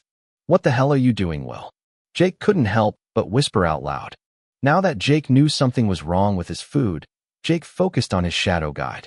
The path that was supposed to ensure his survival and safety was still active, yet he hadn't felt anything special while eating his chicken. Maybe Will was wrong. He then turned his attention to the various dishes available to him, carefully watching for changes in his fetch attitude. The poultry was okay, as was the fish. Things changed when he pretended to taste the roast beef, the bread, and the wine. Jake didn't consume alcohol, but he had got into the habit of ordering wine and emptying the contents of the jug into the latrine to make it look like he was a wine lover unable to do without the famous drink. Since then, a carafe of wine was brought to him every evening with his meal. As for bread and red meat, he swallowed colossal quantities every day to feed his high metabolism. Although he rarely wasted food, it was one of the foods that was least likely to be overlooked. They were really trying to poison him. No, it wasn't him they were trying to get to. Remembering Cassius' words earlier, Jake put on his leather armor and a pair of boots that he had bought previously with his wages. It wasn't much, but it was better than nothing. Unfortunately, he and the other recruits were not allowed to carry a weapon outside of the arena and training hours. They had to gain Cassius' trust to do so, or hold guard duty. And even then, weapon carrying was extremely controlled. Carefully, Jake tucked his ear to his door for the slightest suspicious noise. Hearing no sound, he slowly opened the door, hoping not to be noticed. A squeaking door, due to badly oiled hinges, immediately ruined his attempt at discretion. Luckily, he was alone in the hallway. Most of the recruits and gladiators should have finished eating by now, or should have been on guard duty. By now, most of the recruits and gladiators should have finished eating or be about to. Jake would normally have expected to hear some racket from the gladiators' incessant chatter and laughter. At that time, there was usually a lot of activity in the ludus where everyone was relaxing from their long day of training. And yet the corridor was mysteriously empty, only a heavy silence answering him. Don't tell me they've poisoned everyone. It was impossible. At least the players had their oracle to protect them from such dangers if they used it properly. Even if their intelligence had decreased with the transformation into Throstgenian, they couldn't have been that stupid, could they?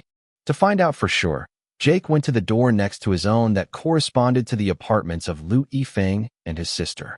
He didn't trust them completely, but the siblings had shown their good faith all along the ordeal. Whatever their plans, they really wanted to form an alliance with him. It would make no sense if they were responsible for these poisonings. Knocking at the door a few times, he waited patiently for an answer from the other side. Who is it? Did you order something, Yena? Jake recognized Lu Yifeng's wary voice. His little sister's weak voice was heard just afterwards. No, why? Well, I'll check. Hearing the footsteps coming closer, then stopping on the other side of the door, Jake heard the latch come up, then the door creak. The annoyed face of the young Chinese boy appeared in the gap of the half-open door. Jake, what are you doing here? You want to talk about what Cassius said? Don't worry, we already have a plan. Lu Yifeng started spouting off without waiting for an explanation. I'm dying to hear your wonderful plan, but we have another problem. Jake interrupted him by raising his hand. My food has been poisoned. What? Lu Yifeng immediately dragged him into their room and locked the door behind him. His upset expression was all but gone. Chapter 111 Danger. Once inside, Lu Yifeng asked him again to make sure it was not a dream. Are you sure? Certain. I don't hear any noise in the building either. It's not normal. The majority should be at the cantina having dinner or going back to their rooms or dormitories. Something is going on. By the way, how come you didn't notice anything if you don't have any symptoms? Jake asked the question that was tapping him, suddenly finding them suspicious. You haven't eaten yet. We don't eat ludus food. We buy all our food through Crease with our own wages. Lu Yin answered this question in place of her brother. We've never trusted anyone. As soon as we could afford our own food, we did. The salaries of the top 50 were more than enough to finance their own meals. He could have done the same, but the idea never crossed his mind. After all, he had a path activated to protect him from that kind of trickery. And let's face it, the deal with Cassius was too good to not exploit to the fullest. Without food of such quality and abundance, he could never have progressed so fast, nor endure the daily beating of Gerolf. He had slept more often in the infirmary than in his own room in the last month. You say someone tried to poison you? Do you know if the poison was lethal or just meant to weaken us? Lu Yin suddenly asked him, coming back to the point. How should I know? Jake replied with a sneer. He had some knowledge of botany from months of cramming under Shi's tutelage, but it was limited, and he had forgotten much of it since then. That was the problem with the human brain. One would forget over time, especially when the subject matter was not interesting at all. Take me to your room, I'll take a look at it. Without wasting any time, Jake complied with her request. Quietly, the trio returned to Jake's room to examine his food. Now that I see what you're eating, I almost regret that you didn't poison yourself with it. Lu Yifeng sighed enviously. Stay focused. Lu Yin, who was already inspecting the meat, interrupted him curtly. At your command, sis. His older brother answered in a falsely obedient tone, accompanied by an exaggerated military salute. The young woman rolled her eyes before resuming her work.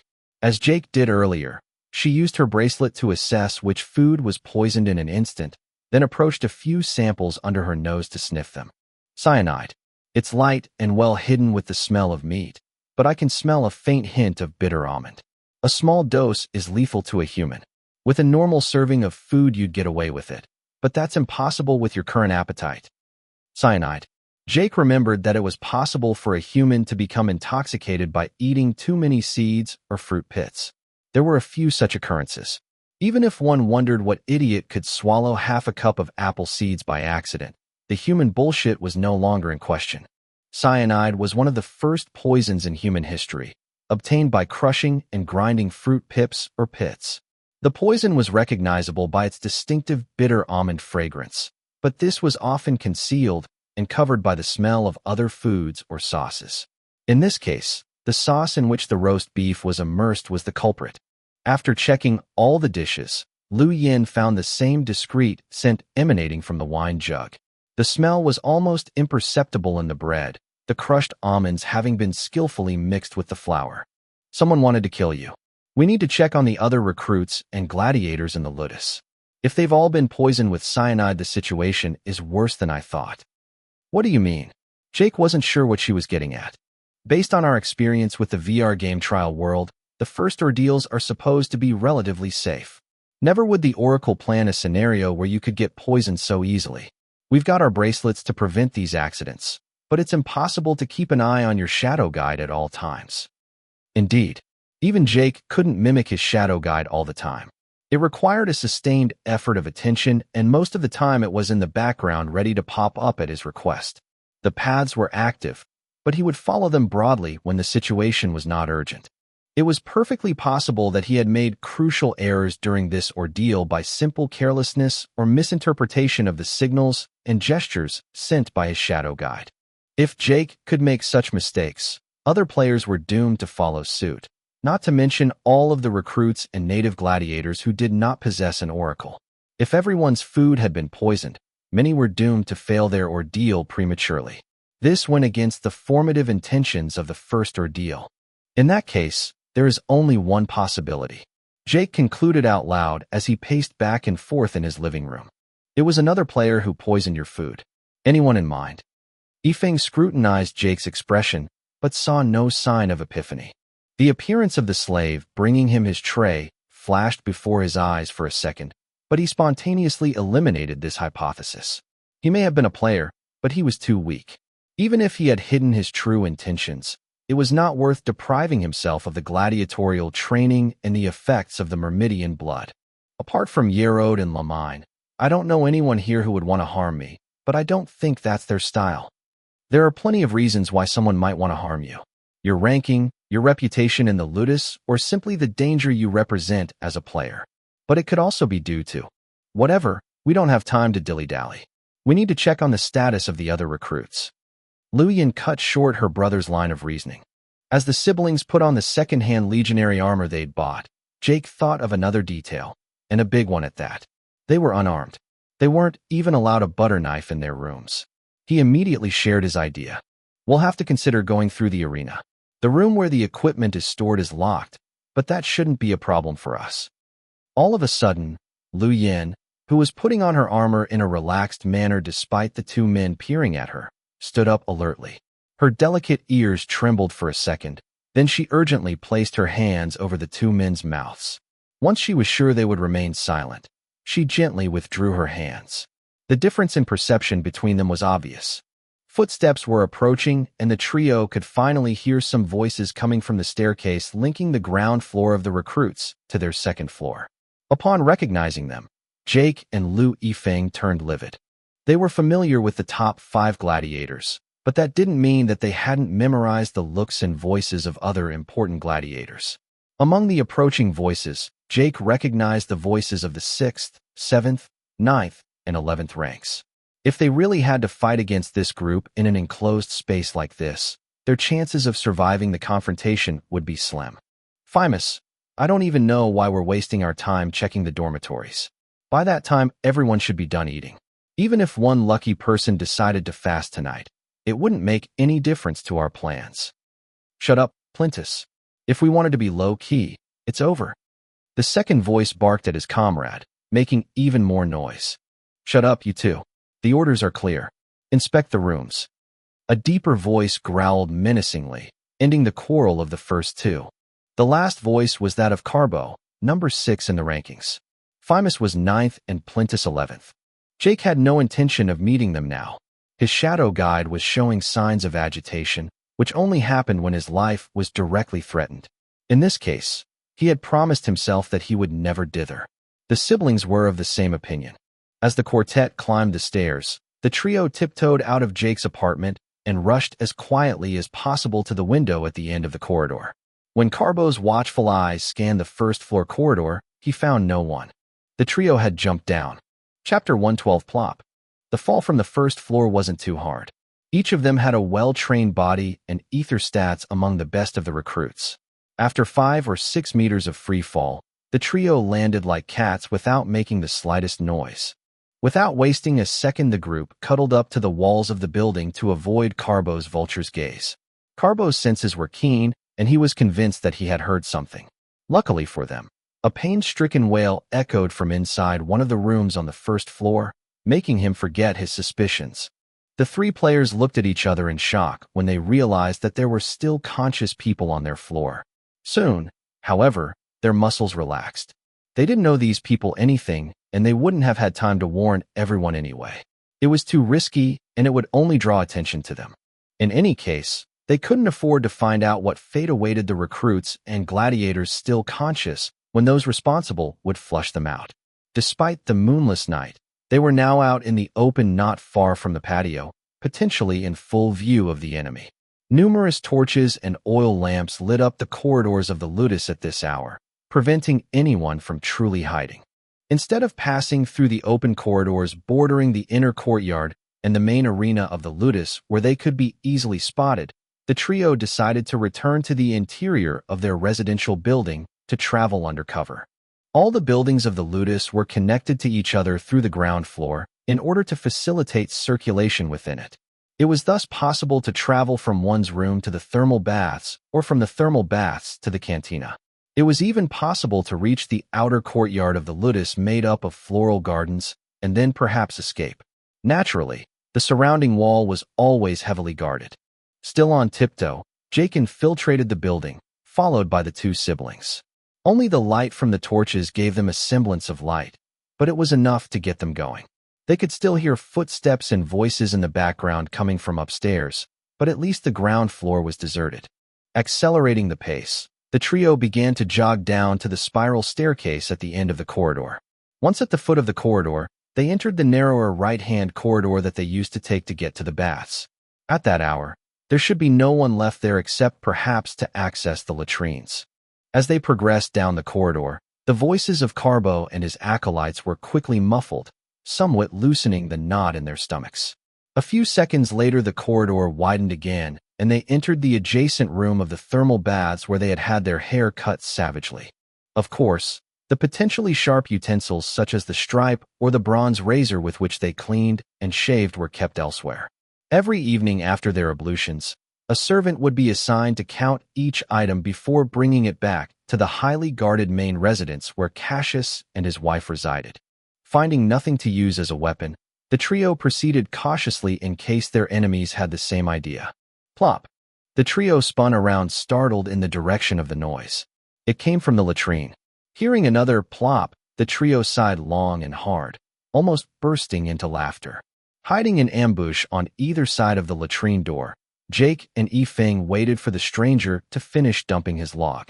They had to put up with the disgusting sounds that this kind of place had the secret to, until the author of this symphony, proud of his feat, stepped out of the toilet. Even before he had time to understand what was happening to him, the poor man found himself on the floor, head down, his 2 arms bent behind his back on the verge of dislocation. Fuck him. Luyan had put her hand over the idiot's mouth as quickly as she could, glaring at Jake and her brother for making such a rookie mistake. Jake shrugged his shoulders with no apparent guilt. His shadow guide hadn't prompted him to do so. It meant that the young woman would have intervened with or without his participation. Her brother, however, had a sheepish expression on his face, a sign that he had simply been negligent. Once certain that the man who had been pinned down belly down would not scream once they let him go, Lu Yin slowly withdrew her hand after telling him to keep his calm with a shushing gesture. Recognizing the young woman, the man cooperated without flinching. When Jake and Yifeng released him, he was finally able to get up. When Jake recognized him, he was astounded. It was Kyle. Fuck. How could a guy like that get so lucky? Do you have any idea what's going on right now? Jake cursed as hatefully as he could with a whisper. With the puzzled expression and raised eyebrow of the playboy, he didn't seem to know anything about it. He wasn't stupid, though. Realizing the worried faces of the trio, he began to whisper like them. What's going on? He asked in a curious tone.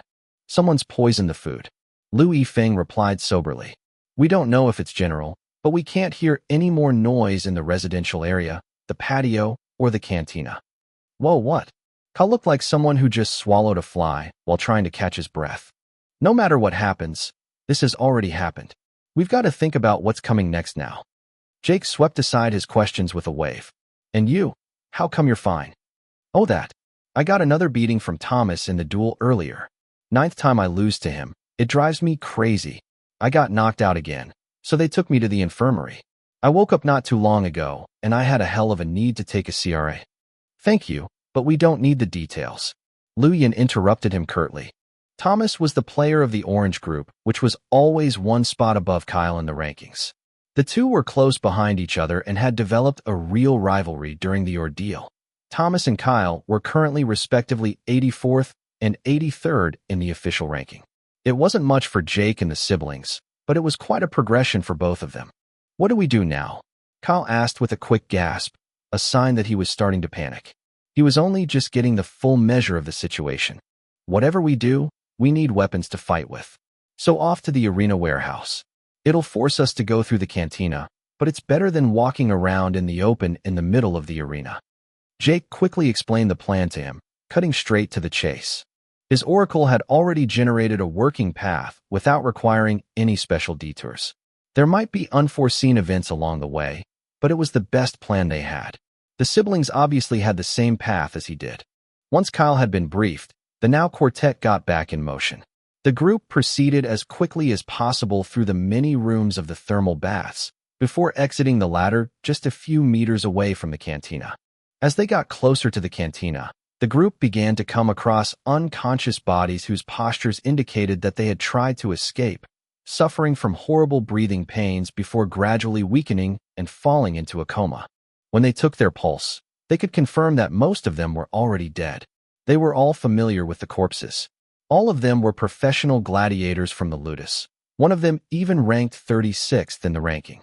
He seemed to be still alive, but he wouldn't be around much longer. These are the symptoms of cyanide poisoning. Their food contained the same poison as yours. Lu Yin confirmed in a whisper. Jake nodded to signal he was thinking the same thing. All they had to do was hope that the recruits had not been poisoned in the same way, or very few would survive this night. Chapter 113: A Great Warrior Living Out His Last Moments. Unable to do anything to help the unconscious gladiator, Jake gritted his teeth and decided to move on. On Earth, the antidote to hydrogen cyanide was inhaled amyl nitrite as the first treatment, followed by intravenous sodium nitrite. Where would he find these things in a world as primitive as this one? So this man was on his own. His alertness was at its peak when he left the dark corridor he was standing in, one which opened directly into the cantina. The dim light of the torches gave him a sad sight. A large number of recruits and gladiators were still present, but unconscious. Their plates were still half full, a sign that they had been poisoned. The recruits seemed to be simply taking a nap, their arms resting on the table as pillows for their heads.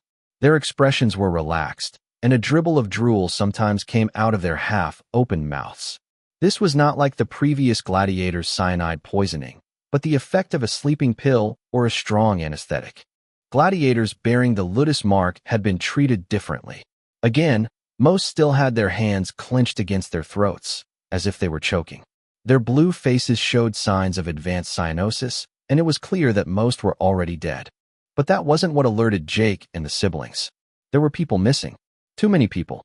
Of the 400 and some recruits, a number were missing and all were among the top 100 recruits. On top of that, very few of them were players. As for the professional gladiators, if they had actually dined in the cantina, as usual there should have been at least a few dozen of them. Surprisingly, however, there were only a dozen. Even more shockingly, 5 of them had had their throats cut and were bathing in their own blood. Each of them was a Ludus veteran in the top 40. It was obvious that because of their high stats, the poison had not had the desired effect. They had been seriously weakened, but with their sharpened senses they had soon realized that something was wrong. A battle had then started in which the victims had fought against the culprits of this plot. The current horror scene showed that they had lost the fight with their life. Among the victims, Jake recognized one in particular. Lutex, the trainer of the Whites. The pot-bellied gladiator was miraculously still alive. The man was bathed in a pool of blood, leaning against one of the marble columns supporting the covered courtyard in which the cantina was located. His pale, exsanguinated face showed that he had already lost too much blood. To Jake's surprise, the number 5 of the Ludus was still conscious, but he seemed paralyzed. When Jake approached him, he instantly knew why. In addition to the effect of the poison, the tendons in his arms and legs had been severed. His belly had been sliced open so that, because there was no abdominal wall, his intestines were hanging down slightly. The gladiator's throat had also been partially slit. His breathing was sluggish and wheezy and his body was sweating profusely. He was at death's door. Without his incredible constitution and vitality, he would have died long ago. It was even possible that without the effect of the poison parasitizing his healing that he might have survived. But as it was, his prognosis looked bleak. If Jake had an antidote and something to bandage and suture his wounds, he would have had a chance to save him. But unfortunately, this was not the case. All was not lost if they could access the infirmary, but neither he nor the siblings were optimistic. Jake crouched close to the warrior and took his hand to take his pulse, and was able to confirm that his heart was beating weakly but still steadily. Despite the fact that his heartbeat had dropped below 10 beats per minute, it was a perfectly acceptable pace for someone of his level. Jake's resting heart rate was similar. Despite the fact that Lutex was unable to move, Jake could read a kind of distress in his eyes, but also a kind of warning. Unfortunately, even using his oracle, he was unable to identify the slightest danger.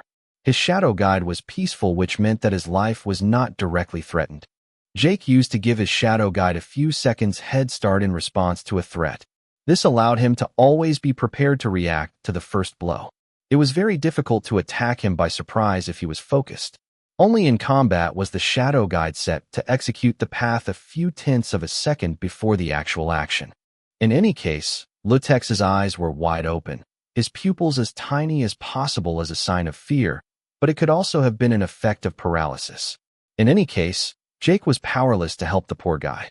Despite his incredible strength, everyone reacted the same way to death. "Jake, there's someone else still alive," Lu Yifeng exclaimed excitedly, almost forgetting they were supposed to whisper. Losing interest in Lutex, who was running out of time, Jake turned his attention to the direction Lu Yifeng's finger was pointing. At one of the tables, he found Lu Yin trying to support an extremely thin young woman with rather athletic muscles. When she faced them with the help of Lu Yin and her helping brother, Jake recognized Mia. Mia was also showing physical signs of cyanide intoxication, perhaps because she, like Jake, was on the official list. He finally realized that only official gladiators had been targeted, the recruits having ingested only a powerful relaxant. This ruled out the possibility that the Sextus were trying to weaken the Thrasgenian slaves in preparation for the future games of the Colosseum. Jake was surprised to see her still standing. He didn't think her constitution and vitality were so high. The young woman had clearly hidden her game. It was not particularly shocking, but still a surprise. It made him realize that he couldn't possibly trust the prowess shown by the other participants. Jake may have ended up being the honest one. His only advantage was that the fights against Gerolf were actually conducted in a closed room. Apart from Cassius and Priscus, no one was allowed to see their fights. If Jake had wanted to, he could probably have reached the top 20, but he would have lost the benefits that each victory brought him. Rising the rankings quickly would have increased his rewards, but he would have had far fewer enemies to face, and each of them would have been stronger than him, causing counterproductive defeats for his stats. Giving his all against Gerolf every day was enough of a stimulus. Not completely gullible, Jake carefully checked the young woman's barely started plate and saw nothing suspicious. She had eaten only a piece of her bread, and according to her, the first symptoms of intoxication had appeared on the other gladiators and recruits at that time. The gladiators still conscious and able to fight like Lutex were the ones who had joined the cantina and started dinner last. Mia was one of those people. Her relatively high constitution had allowed her to cope with mild symptoms. After the slight paralysis, fever, and feeling of suffocation, she was gradually regaining her strength. However, she could not walk or stand up unassisted. She could barely speak, but her speech was jerky and slurred. They could not afford to take her with them to the armory beside the arena. Lu Yan, who did not particularly like to fight, volunteered to stay with her and protect her in case the enemies who had defeated Lutex returned. His brother promptly objected, saying that those who could put Lutex in this state were opponents they could not afford to face without weapons to defend themselves. Even armed, the best tactic against such enemies was to flee.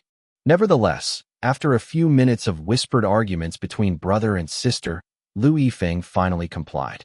The plan was that Lu Yin and Mia would continue to fake unconsciousness through cyanide poisoning, just playing dead around one of the tables and a partially eaten plate.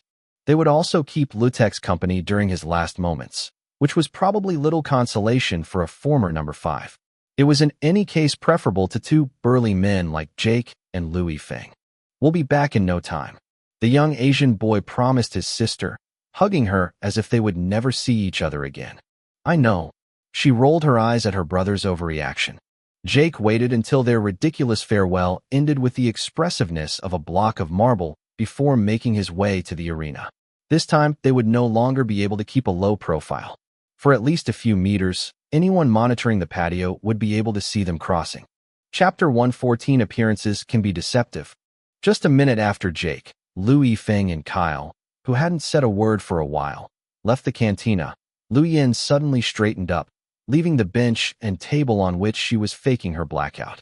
With a completely different expression and under Mia's stunned gaze, who could barely move, the young woman walked with a relaxed step towards Lutex, whose eyes showed nothing but terror. But it wasn't her he was looking at. Ignoring the direction of his gaze, Lu Yin approached him with the feline gait of a cheetah approaching its dying prey. Throughout the action, Mia contemplated the young woman's behavior, unable to decide how to react. Once in front of Lutex, whose consciousness was beginning to blur, Lu Yin took the chubby and sweaty face of the dying warrior in her hands. For a brief moment, she seemed to show a brief surge of compassion and the candor that characterized her. Then the next second her face changed radically. An icy coldness replaced the softness of her features, her gaze as apathetic as that of a reptile. Her hand slipped slowly down the partially slit throat of the pot-bellied gladiator, and after caressing it for a brief moment, pressed it down with her 10 fingers. If Mia could see the young woman's face, she would have noticed that a blue and violet glow pulsed behind her pupils, like an inferno taking with the help of the wind. The indigo glow slowly transferred to her fingers like an invisible flow of energy. When it passed from Lu Yan's fingertips to Lutex's compressed throat, the paralyzed Lutex began to tremble, his eyes suddenly bloodshot. His panic was overwhelming. The blood that until then had been flowing to his brain through his intact carotid arteries suddenly began to stagnate in the middle of these arteries, preventing his brain from being supplied with oxygen. The jugular veins responsible for making the blood flow down from the skull to the rest of the body instead continued to circulate the blood it normally contained. In a few seconds, Lutex's brain was drained of blood, his red and congested body containing what little blood it had left. The gladiator stopped trembling, and his gaze went blank. When Lu Yin pulled her fingers from his throat, his head dropped back to his chest now that there was nothing to support it. He couldn't have been deader. As inexpressive as ever, Lu Yin collected the impressive amount of pure ether that had just escaped from the body. Likewise, she returned to the corridor leading to the thermal baths and executed the gladiator still alive inside in the same manner. Only then did she return to the cantina to be with Mia. "What have you done? How is this possible? Lutex shouldn't have died by your hand." Mia suddenly howled in a rage. The symptoms of her cyanide poisoning seemed to have completely disappeared. "Oh, I see we're getting better already," Lu Yin commented with a benevolent smile that gave the young woman a cold sweat. "Answer my question." Lu Yin simply took a model's pose, hip on her side and akimbo hand on her hip, while she passed her other hand through her hair with the condescending smile of a queen. "But it's quite simple, my dear. The same way you thought you were fooling Jake and my brother." "Oracle cloaking," Mia blurted out, refusing to believe it was possible. Lu Yin raised a confused eyebrow when she heard Mia's answer, which made Mia realize that she had just revealed crucial information that the person opposite didn't know. "No, nothing so far-fetched." The pretty Asian girl dismissed the proposed hypothesis with a wave of her hand. "I don't need an oracle to know a liar when I see one." "What do you mean? My cover was supposed to be perfect. None of you can beat my oracle cloaking, and my acting was flawless. I even controlled my arteries and breathing to simulate intoxication symptoms. I even consumed a small amount of cyanide to make my performance believable." In response, Lu Yin emitted a disdainful sneer, a hand over her mouth in a falsely bashful gesture. "I admit that your acting was excellent." She gave her credit for it with a nod. "But it was the only thing that was right. My brother is too simple-minded to pay attention to all those details. That's why I'm staying with him. He thinks he's protecting me, but I'm watching him. Jake is different. I can say with certainty he's the most dangerous man in this Ludus, but he has a crucial problem. He's antisocial and focused solely on survival. Despite his desire to grow stronger, he's still naive. He has placed too many filters on his oracle, preventing it from acting optimally. His morals are holding him back. He probably unconsciously noticed many things wrong with the current situation. The frightened look in Lutex's eyes, and the place he was staring at. Or the fact that, despite his state of agony, none of the absent players, who undoubtedly assisted or participated in the plot, rushed to get the kill. A victory against the Ludus rank 5 combined with a huge amount of ether on his corpse, which player who cooperated to poison them could have resisted such a temptation. Of course, there are other details that made me think about it, like some of your micro-expressions or simply your status. My status? But I never gave you permission, and we've never been in physical contact except— Exactly. When I helped you up, I briefly grazed your bracelet with mine. Lu Yin nonchalantly confirmed. But that's not enough. You need my permission to view my data. Mia vehemently contested, refusing to believe she was fooled so easily. And I got it. You just didn't realize it. Mia frowned heavily, trying to remember when she might have made such a blunder. Regrettably, she racked her brains in vain. Impossible to determine when she had committed such a mistake. You won't find out. I simply used the violet ether to connect my ether to yours, then my blue ether to control your brain for a few milliseconds. For a very brief moment, too brief for you to remember, you gave me that authorization. Rudimentary mind control enabled by an overwhelming superiority of my intelligence stats and the manipulation of my ether. The skinny woman's face decomposed as she heard her explanation. The thought of having been totally controlled for a short time was terrifying. "One last question," Mia asked slowly, with a gloomy face. "Why didn't you appear in my oracle path? I had the oracle cloaking so I wouldn't appear in yours, but you didn't know what it was at the time. You're not the only one who can read micro-expressions." The deadpan face of Lian hardened slightly when she heard the remark, but she immediately relaxed and soon regained her relaxed composure. "You're right. I didn't know, and I still don't know what this is all about and how you got this privilege. But in my case, it's very simple. My oracle rank is rank 4, or if you prefer, corporal." "Corporal? It's just one rank higher than mine. Why is there such a difference?" Mia said with doubts. "Because it's the first rank with real authority. As in a conventional army on Earth, a private first class has no authority over a private second class, just as a private second class has no authority over recruits. They are merely honorary titles marking advancement, but have no command authority whatsoever. That changes with rank 4. Corporal is a non-commissioned officer rank. Even on Earth, one is empowered to command units. Here the oracle rank doesn't allow me to control those with a lower oracle rank, but it does allow me to shield my existence from their paths. There are a few other perks with the title, but I don't see why I should tell you." Far from being frightened when she discovered that Lu Yan's oracle rank was superior to hers, Mia sighed with relief. It was much less horrible than dealing with a power you couldn't do anything about. Maybe Lu Yin could scan her ether from a greater distance or control her mind for a split second if touched, but that just meant she would have to be more careful. Chapter 115: Lu Yin versus Mia. The atmosphere in the cantina suddenly became heavy and unbearable when Mia drew a dagger from nowhere inside one of her boots. The blade was 1 inch wide and 10 inches long. The dagger was pointed, slightly curved, double-edged, and shiny like a mirror. It was a weapon of excellent quality that had no place in the hands of a recruit. Far from panicking, Lu Yin nevertheless abandoned her haughty pose. Her condescending countenance left her, replaced once again by her predatory reptilian look. Even unarmed, she adopted with painfully slow gestures a kung fu stance. The fight was inevitable. I must kill you before Jake and your brother arrive, or I will have failed in my mission, Mia declared with an expression as cold as that of her opponent. Mission? It doesn't really matter. Lu Yin decided to end the discussion by taking the initiative first. Mia was prepared. Now that she knew that Lu Yin could evade the predictive calculations of her oracle, she asked her oracle to predict a path from her own senses. The bracelet was not limited to the oracle's theoretical omniscience.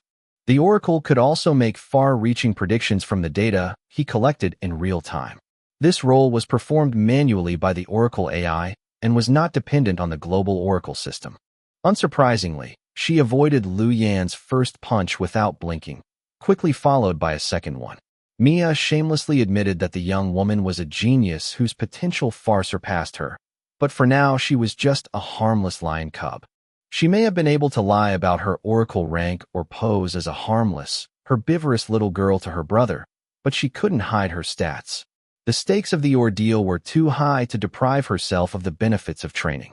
Unlike Jake's friendly fights against Gerulf, which were impossible to spy on, the daily sparring fights between Kazus and Lu Yin were totally public and a hot topic of discussion among recruits and professional gladiators alike. She may have had a prodigious talent and an unbeatable progression curve, but it was a fact that apart from her agility and correct strength, the young woman was rather weak physically.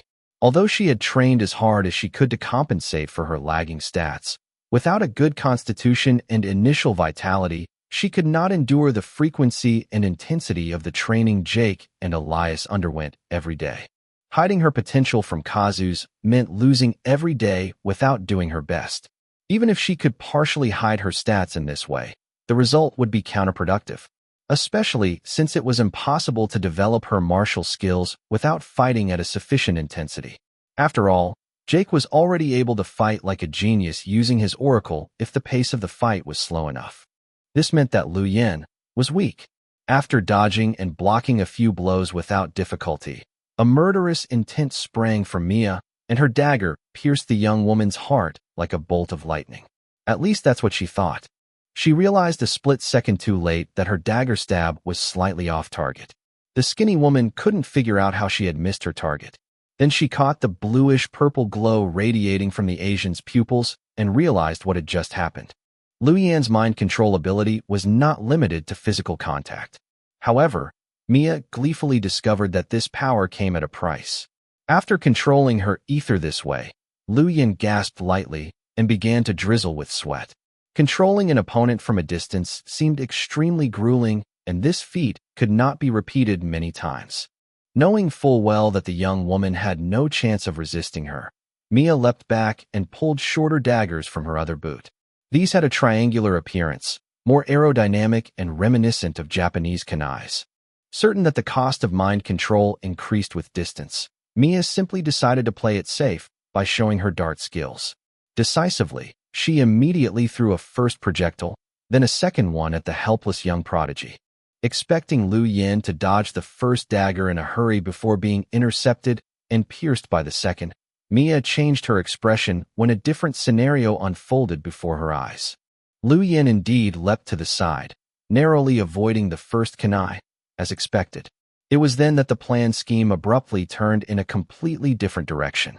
The violet and blue glow appeared again behind the young woman's irises, to which other colors were quickly added, namely red, orange, and yellow. A faint light composed of these three colors radiated from her body for a short moment before migrating to her right arm and part of her face. The arm in question, which until then was much too slow to hope to block anything, then miraculously accelerated, catching the said kunai between two fingers. The two fingers in question, protected by the yellow glow, were not even injured. Mia, paralyzed with stupor, had no time to react before Lu Yan's ether-doped arm returned the dagger to its sender. The kunai flew like a rifle bullet straight to the heart of its owner at a speed many times faster than Mia had thrown it. Blocking catastrophically, Mia barely managed to deflect the trajectory of the shot with a backhand stroke of her own dagger, but the force of the impact was too great and the parry imperfect. The projectile missed her heart, but it went into her right lung up to the guard, then completely through her chest and out through the scapula. Her assassination attempt was a fiasco, and it was she instead who was at death's door. The dagger was preventing her from breathing properly and hurting like hell. Mia coughed up a stream of blood as her vision became blurry. Blood flowed abundantly on both sides of the wound, and her lung gradually filled with blood, making it increasingly difficult to breathe.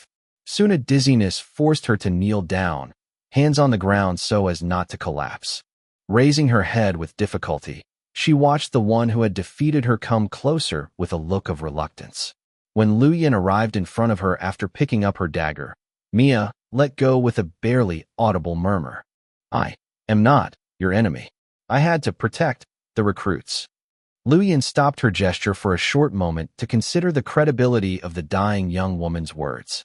But she dismissed her uncertainties without hesitation. Whether Mia was telling the truth or not was of no importance. Whoever tried to kill her deserved to die. And anyway, one could not really die in those early ordeals. If the young woman was really innocent, Lu Yan would compensate her at the end of it once she had received a proper explanation. "I'm sorry, but you should have told me this earlier. I can't trust you. Goodbye, Mia." Lu Yan then took a slight run up and plunged her dagger into the heart of the defeated woman. From the beginning to the end of the deed, Mia didn't flinch, as if she didn't feel any pain. The only expression she wore until her death was a grimace of frustration and injustice. Like Lutex a little earlier, her gaze faded, and like a puppet whose strings had been cut, she tilted forward before collapsing and never getting up again. No ether orb appeared on the young woman's corpse. You had to be dead for that, and the young woman's real body was still alive. Despite Lu Yan's apparent easy victory, it had not been easy. Walking with difficulty in the articulation of her aching arm, she limped up to one of the columns and leaned against it with short breath, then let herself slide to the ground before closing her eyes. She needed to take a little nap. Chapter 116 New Side Mission. Meanwhile, Jake, Kyle, and Lu Yifeng had made it safely into the arena. They had been surprised not to meet anyone, not even the shadow of a cat. The arena and its surroundings were eerily quiet, the atmosphere as eerie and stressful as it could be. As they progressed, the trio thought several times that they were walking straight into the lion's den, but they had to face the facts. No one was waiting for them. No ambush behind a wall, no archer watching from a balcony, no trap to step into. Everything was horribly quiet and empty. At least that's what they thought at first. Realizing that no one was interested in them, they started watching the other buildings surrounding the inner courtyard, and especially the one where Servius Cassius and his wife lived. The arena was quite large, and the marble walls were thick, so Jake and Lu Yifeng could not hear much. No suspicious sounds except the wind and a few owls perched somewhere they didn't know about. The light from the torches near them dazzled them slightly, creating a contrast with the buildings plunged into darkness in the distance that prevented them from seeing properly. They didn't know what was going on and where all the traders had gone. Jake squinted his eyes and thought he saw movement in the distance, but he couldn't be sure. Either way, it only strengthened his motivation to get a weapon as quickly as possible. Lu Yifeng had resolved to fight barefoot that night, but he too hoped to have at least one sword in his hand. Kyle followed the two men with a worried look on his face. If it were up to him, he would probably have stayed in the cantina and played dead. Following the edges of the arena to take advantage of the cover provided by the canvas canopies under which the training gladiators sometimes rested to quench their thirst or refresh themselves, the group made their way smoothly to the armory to their greatest relief. Again, they expected to find it guarded and locked, but the wooden door to the storage room had already been opened by someone else. Someone who obviously had the keys. On tiptoe, The trio moved cautiously forward in apnea to make as little noise as possible. Lu Yifeng, who was in front of Jake, took a brief look inside.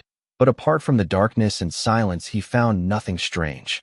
Giving Jake and Kyle the green light with a wave of his hand, he sneaked into the storage room before whispering a few seconds later from the inside. "It's clear. No one's inside. But we've got a little problem." When Jake walked in, he knew right away what problem he was talking about. The racks and crates containing the real bronze weapons had already been robbed. Apart from the wooden gladius swords and some bulky shields, there was not much left. Exasperated and disappointed, Jake and Lu Yifeng had to make do with a wooden sword each with a bronze dagger for 3. As a kindly soul, Jake left the dagger to Lu Yifeng, believing it would make little difference to him. A sword blow to Jake's head, bronze or not, was like being bludgeoned by a club weighing several hundred kilos. With sufficient force, even a stick could smash a head. The real question was whether or not his training sword would hold up. Despite the special treatment provided by the Mermaid Temple to make these weapons resilient, Jake had recently broken a few of them when his physical strength had reached a certain level. Kyle was slightly embarrassed that no one had asked his opinion, but he was aware that he was the weakest. Like Jake, he had a sword and the only large shield left in the armory. Even if he wasn't going to be of much use, he at least wanted to be alive the next morning to brag about it. As for the remaining small round shields, it was better than nothing and corresponded to the fighting style of Jake and Lu Yifeng. For good form, all 3 of them also put on a helmet, so as not to die stupidly from a vulgar arrow in the head. Jake picked up some wooden swords for the upcoming fights, but also to equip Lu Yin and Mia. The more he thought about it, the more he thought there was something wrong, but he couldn't put his finger on it. For a short moment, the fleeting idea of finishing Lutex and the other gladiator had crossed his mind, but he had given up. It was certainly an easy and effortless way to become stronger, but his consciousness prevented him from doing so. Although he had no problem slashing monsters or drilling holes in the skulls of criminals or aliens, he was not yet psychologically ready to kill an innocent man in cold blood. Even though his own sister was dying in front of him, he wasn't sure he would be able to finish her off and take her ether if she asked him to. He probably would have waited patiently for her to breathe her last breath before harvesting the ether from her body. He knew he was wrong to think this way and that his mentality would have to change quickly, but this time a little voice whispered to him that this was the right thing to do. Lutex was strong as an ox, and Jake thought he really had the potential to get out of it. And yet despite this, he doubted his choice, as if he had made a crucial mistake. For a brief moment he thought of the shy Lu Yin and the cold, skinny Mia, but he couldn't make up his mind. Am I wrong? In any case, by bringing the swords to them, he might be able to find out for sure. Lu Yifeng was now reluctant to go through the cantina again, worried that his sister would suddenly want to join the fight with them. Even though she was by far the most gifted, he couldn't help but see her as a harmless little sister, dependent on his protection. Finally equipped, it was with a lighter heart that the trio set off again, retracing their steps back to the cantina where they had left the 2 young women. Their relative state of relaxation did not last long, though. No sooner had they finished crossing the arena portion under the canopies than they heard screams and the sound of a container breaking.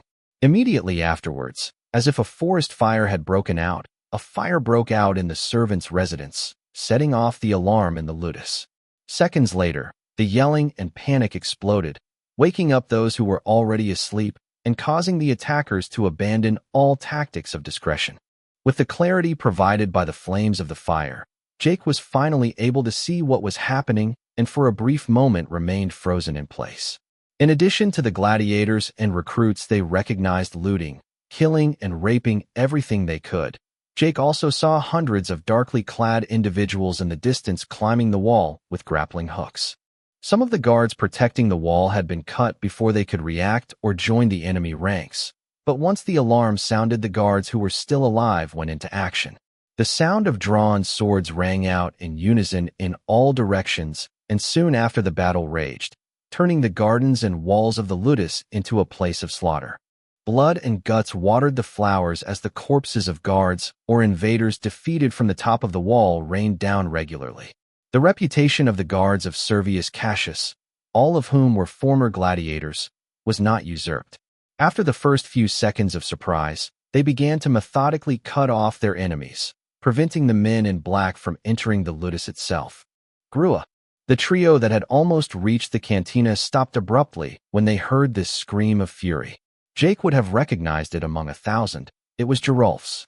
Concentrating his vision in the direction of the scream, he vaguely saw a mass of humans running in that direction, quickly followed by the same humans flying in the opposite direction, like a brick wall exploding under the impact of a C4 charge.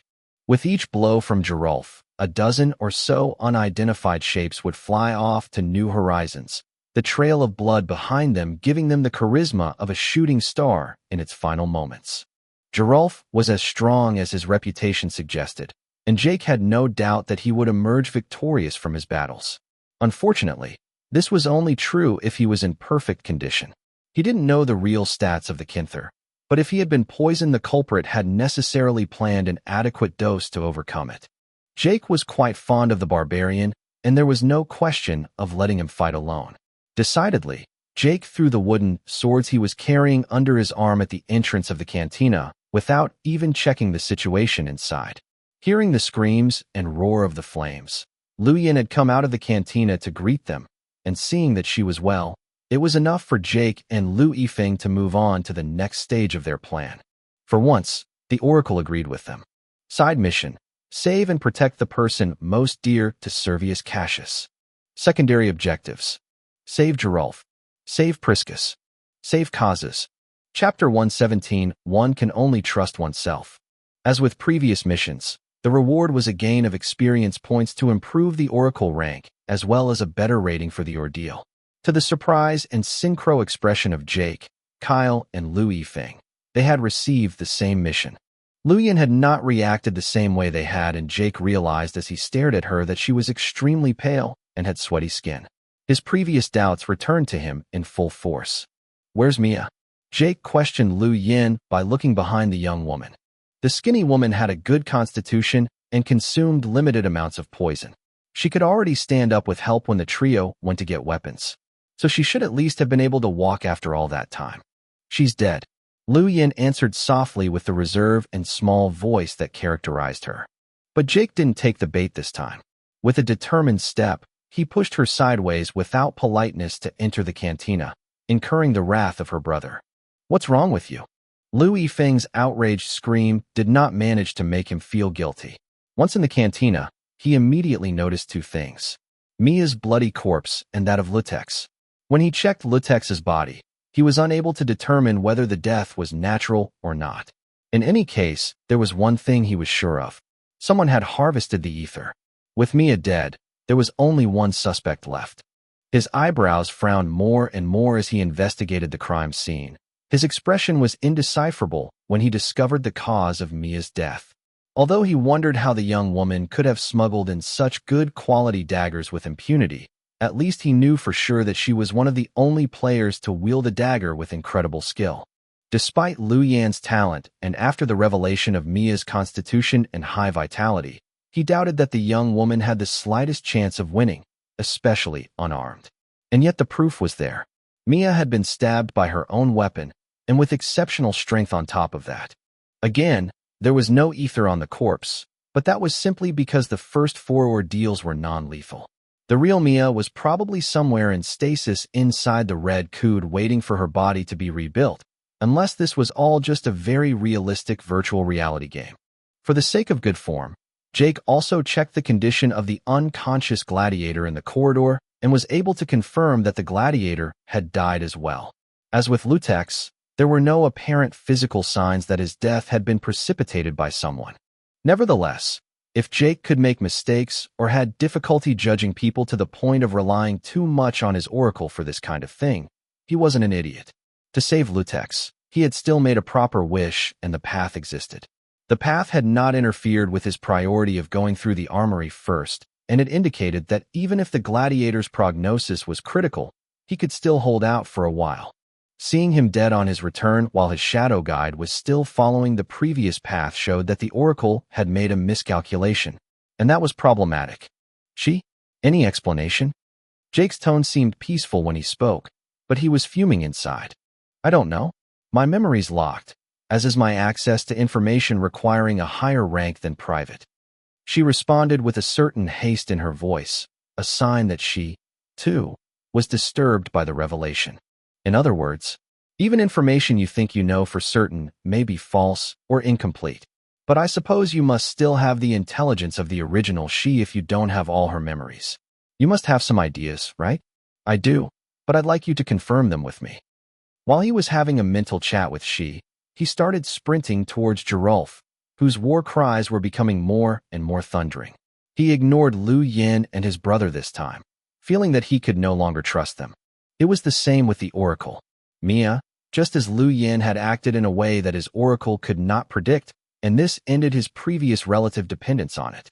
The bracelet was an incredible technology, but the Oracle system was clearly not infallible, or at least not so impartial as it seemed. "Don't bury the prediction function too quickly, Jake," she warned him. "It's limited, but I can switch to manual mode, if you wish. We'll only use the information gathered by your senses and your bracelet to formulate more accurate paths. That should help to overcome some of the contradictions. And why haven't we been doing this from the beginning? Because it's even more imperfect than the Oracle system.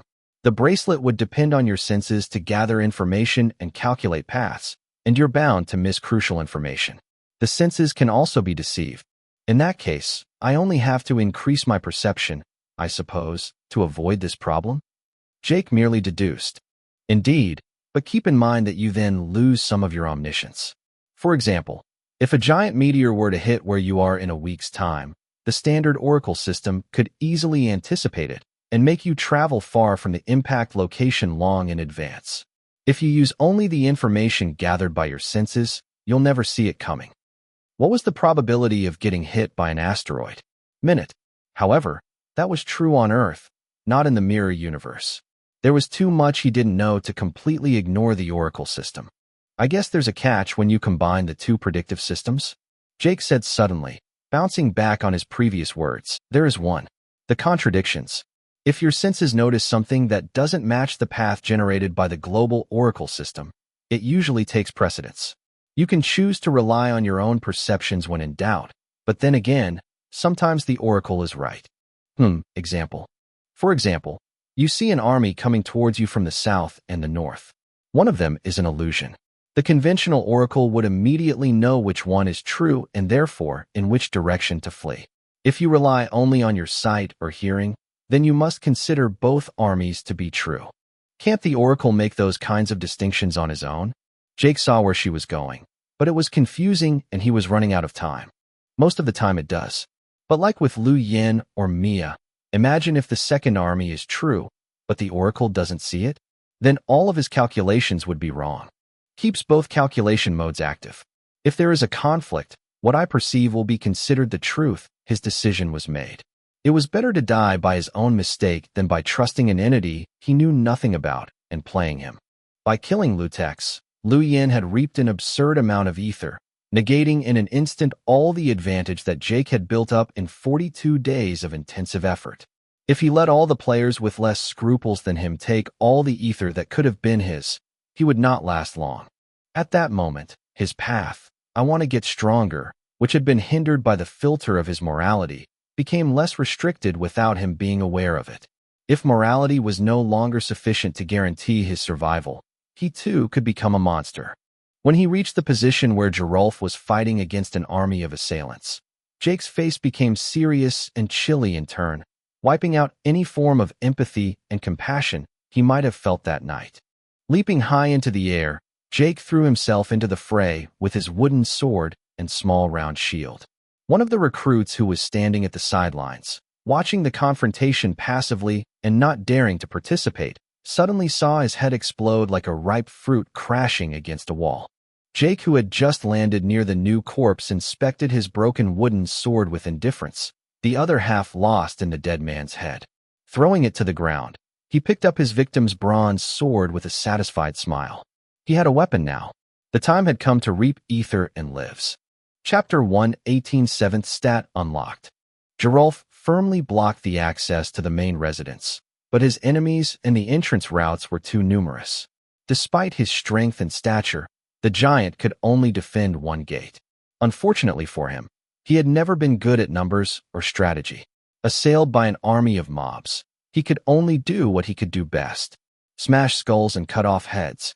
Jake thought it was absurd that so many enemies would sacrifice themselves foolishly just to hold one man. The Kinther was strong, but holding him at bay with spears or sifting him with arrows would have been more than enough. As the guards were overrun by their traitor brothers and the black hooded invaders, more and more enemies crossed the surrounding wall and then the gardens. They then climbed the walls, crawled over roofs and balconies, or infiltrated through the many corridors. Gerulf alone was containing half of his invaders, eliminating many of them before they could reach the building. But it was impossible for him to hold back all of them.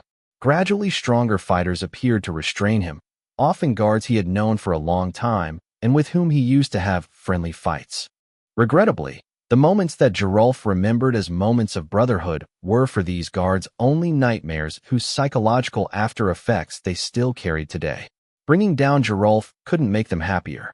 The problem with all this was that in addition to holding back only part of the stream of invaders and traitors, Jake noted that there were very few recruits and official gladiators that he recognized.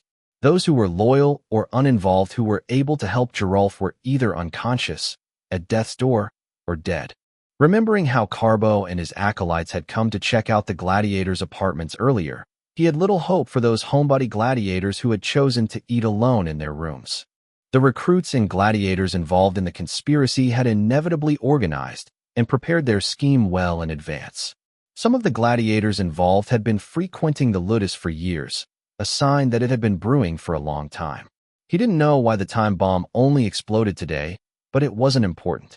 Jake hesitated for a short moment between helping Gerulf or going to the rescue of Cassius at the risk of being attacked by all the traitors at the same time. Any gladiator in the top 10 was a mountain he had no chance of defeating without a long, hard fight from which he wouldn't emerge intact. On the other hand, Gerulf was starting to slow down, and despite his dark skin, Jake could discern that something was wrong. The whites of Kinther's eyes were bloodshot and his chest was rising and falling at a much higher frequency than he remembered. He had indeed been poisoned. Yet Jake was confident that cyanide was not enough for an individual like Gerulf. His sense of smell was that of a wild beast, and his constitution and vitality was so high that the only time he had seen the giant bleeding was when he bit his own lip. This was one of the worries of having huge, pointed canines. If he wasn't careful, he would sometimes bite his lip or cheek. This happened during one of their fights because of the Kinther's excitement, and Jake remembered that the wound had stopped bleeding in just 2 seconds. Since this incident, Jake estimated Gerulf's vitality to be almost 1,000 points.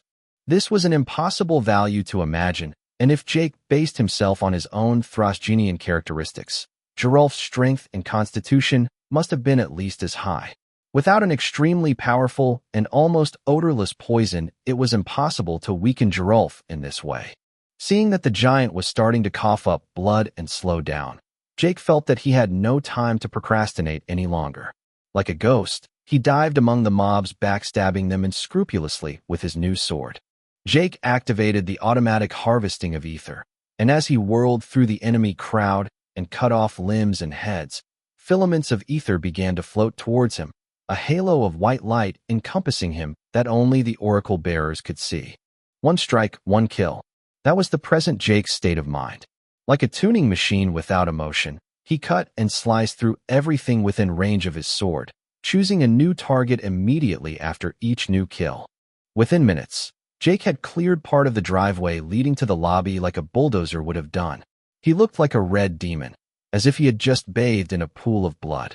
Except for his white teeth and blue-green eyes, he looked like a miniature Gerulf. Recognizing Jake, the Kinther uttered an enthusiastic battle cry, his vigor renewed. The old guards of the Ludus, who had managed to contain and harass him as mammoths were hunted in prehistoric times, had well-developed instincts and immediately smelled danger. One of them, just a little too close, however, reacted a fraction of a second too late and was smashed by Gerulf's enormous sword, whose blade was blunt but super heavy.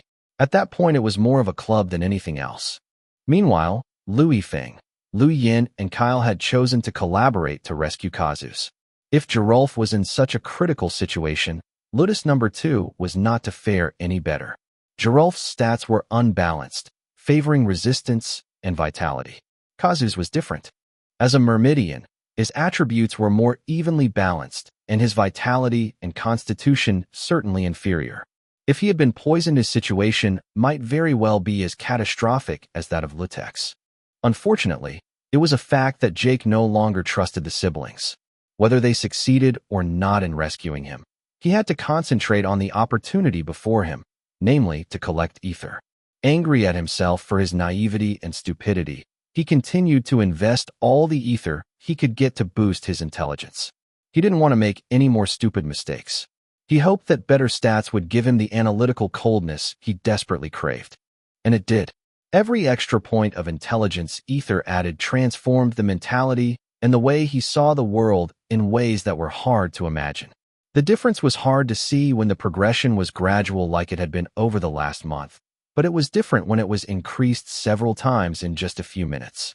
The techniques he had difficulty performing, the blurred and imprecise memories, his ability to concentrate and infer which was fickle, all became clearer and smoother.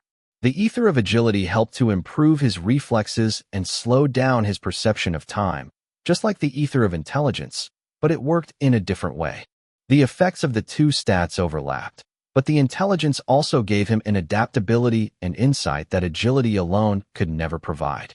As he fought, all the fighting skills he had learned during the ordeal, which were merely reflexes, gradually became proficient, but more importantly, he finally felt the mental barrier that prevented him from unlocking his seventh stat. Like an animal too dumb to understand that the red light from the laser he was chasing had its source elsewhere, when Jake reached 30 ether points of intelligence, he realized that he had been looking in the wrong place all along. The ether in him had always been there. He was just looking in the wrong place.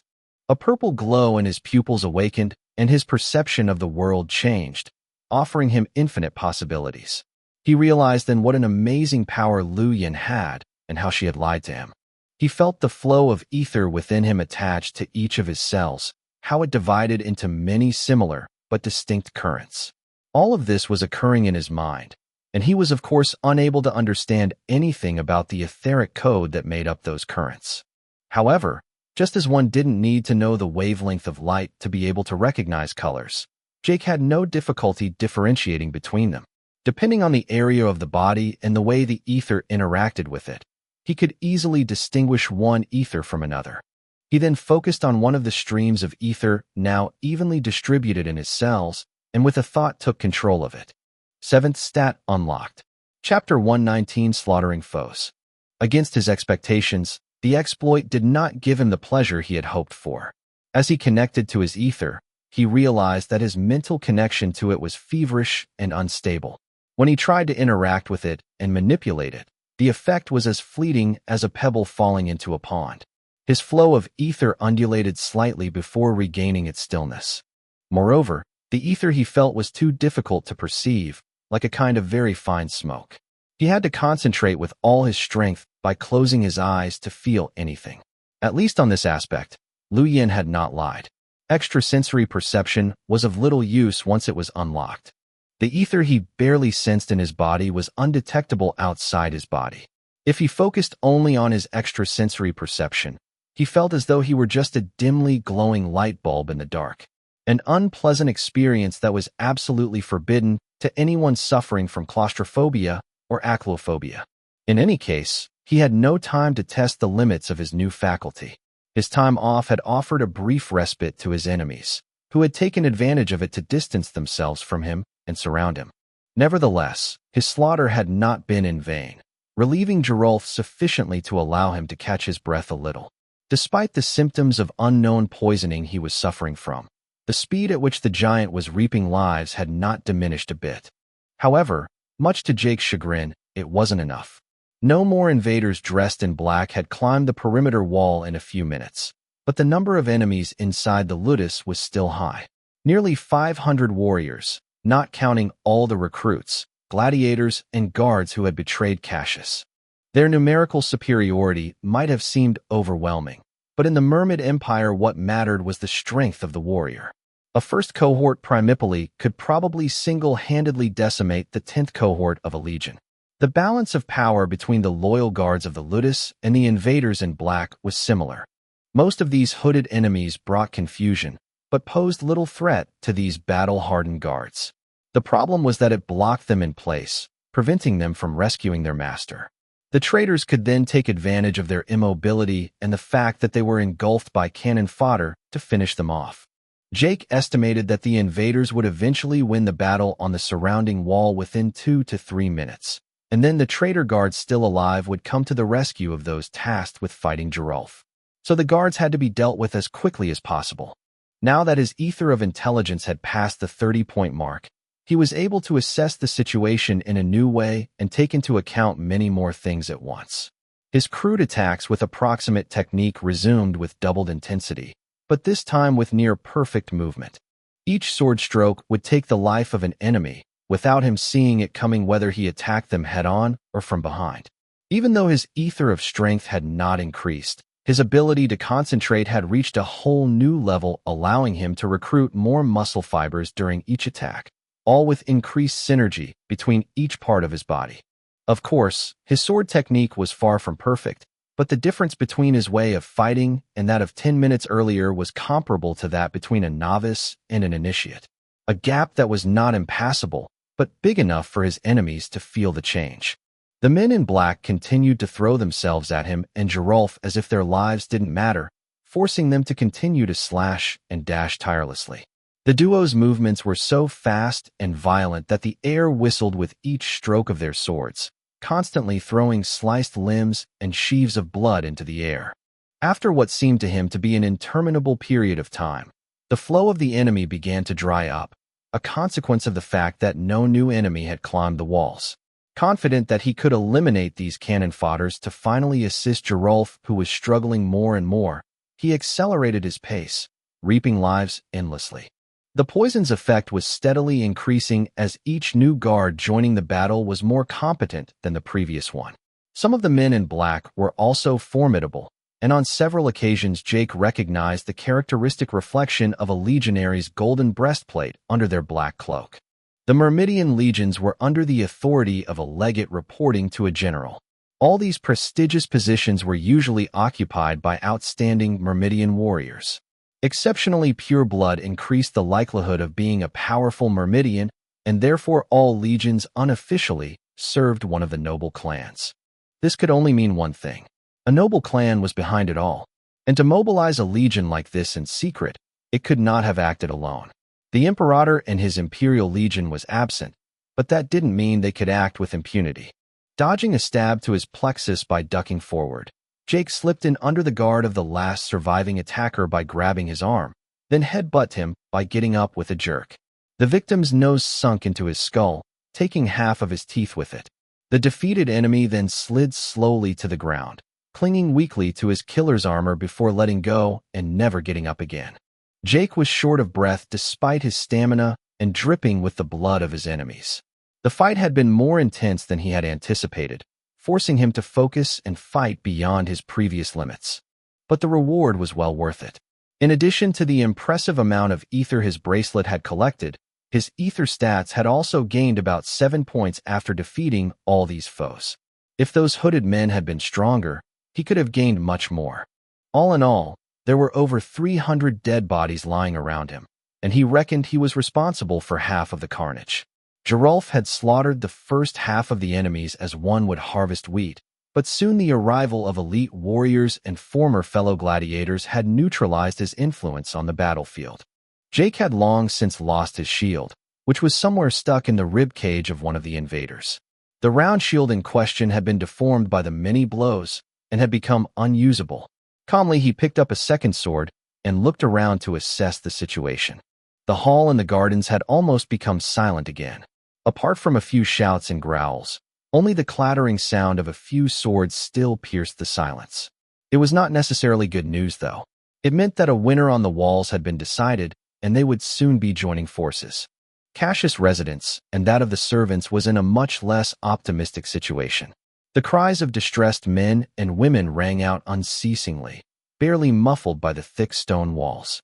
A cacophony of all sorts of sounds reached him, from the greasy and perverse chuckles to the desperate cries of the maidservants. In the servants' residence the resistance had ceased, but the din of the battle still raged in Cassius' residence. Only Priscus and Gerolf had their own rooms on the top floor of the building, but other hand-picked guards occupied some of the rooms on the previous floors. Although Cassius did not trust them completely, they were the ones who had shown the most loyal characters in their actions and behavior. When the alarm was sounded, all those who had escaped the poison joined the fight, often blocking off an entire corridor single-handedly. Sadly, most had fallen victim to the poison, and even the elite guards were not immune to bribes and corruption. Half of the guards who escaped the poison were indeed traitors, and soon the few loyal warriors found themselves stuck in a fight with an uncertain outcome against their former colleagues. But even after all this time, all the enemies that slipped through the net in the form of Jake and Gerolf, the recruits and gladiators who betrayed the ludus, and all the betrayer guards, the residence was still standing. The swords continued to clash, and every now and then Jake could hear the outcry of pain or rage from someone inside. Yet, the hubbub caused by all these cries and blade clashes was beginning to clear up, indicating that the battle was nearing its end. As Gerolf slowed down more and began to show advanced signs of exhaustion, Jake rushed to the Kinther to assist him, and the battle resumed, the balance between the two forces restored. The plan suddenly changed when a high-pitched scream from the top-floor balcony broke the stalemate that had just set in. Chapter 1:20 Fuck you, Gerolf. On hearing the high-pitched cry of distressed Gerolf, who was huffing and puffing and whose limbs were becoming increasingly numb, suddenly exploded with all his might, hammering with his fist the head of one of the guards, helmet included, deep into his chest like one would drive a nail into a wall. A second transverse swing of his enormous sword swept the enemies around him several dozen meters away, their sandals leaving a trail of sparks and dust on the ground as they slid across it, while hidden behind their shields. However, when the guards hit by the giant's sword lost their inertia and stopped retreating away from the pair, most of them couldn't help spitting blood when they knelt on the ground to recover from their dizziness, unless they had completely shattered bones. The power that Gerolf had just demonstrated was inconceivable to them after all the poison he was supposed to have ingested. Even Jake stood still for a short moment, slack-jawed after seeing the huge stroke that the Kinther had just employed. The guards and men in black tasked with containing Gerolf were all, without exception, elite warriors. Jake could hold his own against the weaker guards, but those who could withstand a blow like that were on a whole other level.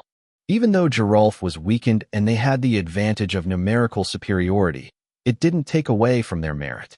Each of them was certainly an elite among the elite of the Mermid Empire. At last, having the field clear, Gerolf staggered briefly, proof that he was not in as good shape as he was trying to show. Then, after a bestial roar that a lion would not have despised, he squatted, compressing his body like a spring to pounce. He then pushed with all his strength against the ground and shot through the air like a rocket, leaving a small crater behind him and a shock wave. Like a missile, the giant rushed towards the top-floor balcony where the scream had been heard. At that speed, it only took a tenth or two of a second to cross the 11 or 12 meters separating him from the balcony, and Jake and the other guards could only follow his ascent with admiring eyes, realizing that the gladiator was at a level well beyond their reach. How glorious it would have been to defeat him when he was at his best. Clang. And yet, something even more shocking happened.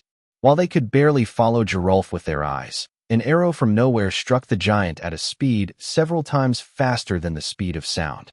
Gerolf, who was floating in midair just a few inches away from the balcony, was struck in the forehead by the deadly arrow, and the collision was such that it sent him crashing into the same crater from which he had leapt at a speed only slightly slower than the arrow's speed. Its landing caused a new shock wave and a geyser of stone and dust several meters around, forcing the guards surrounding it to take shelter behind their shield. Only then did the thundering roar of the arrow reach them, followed by the sound of their collision. For a moment, Jake, stunned on the spot, thought that Gerolf was dead.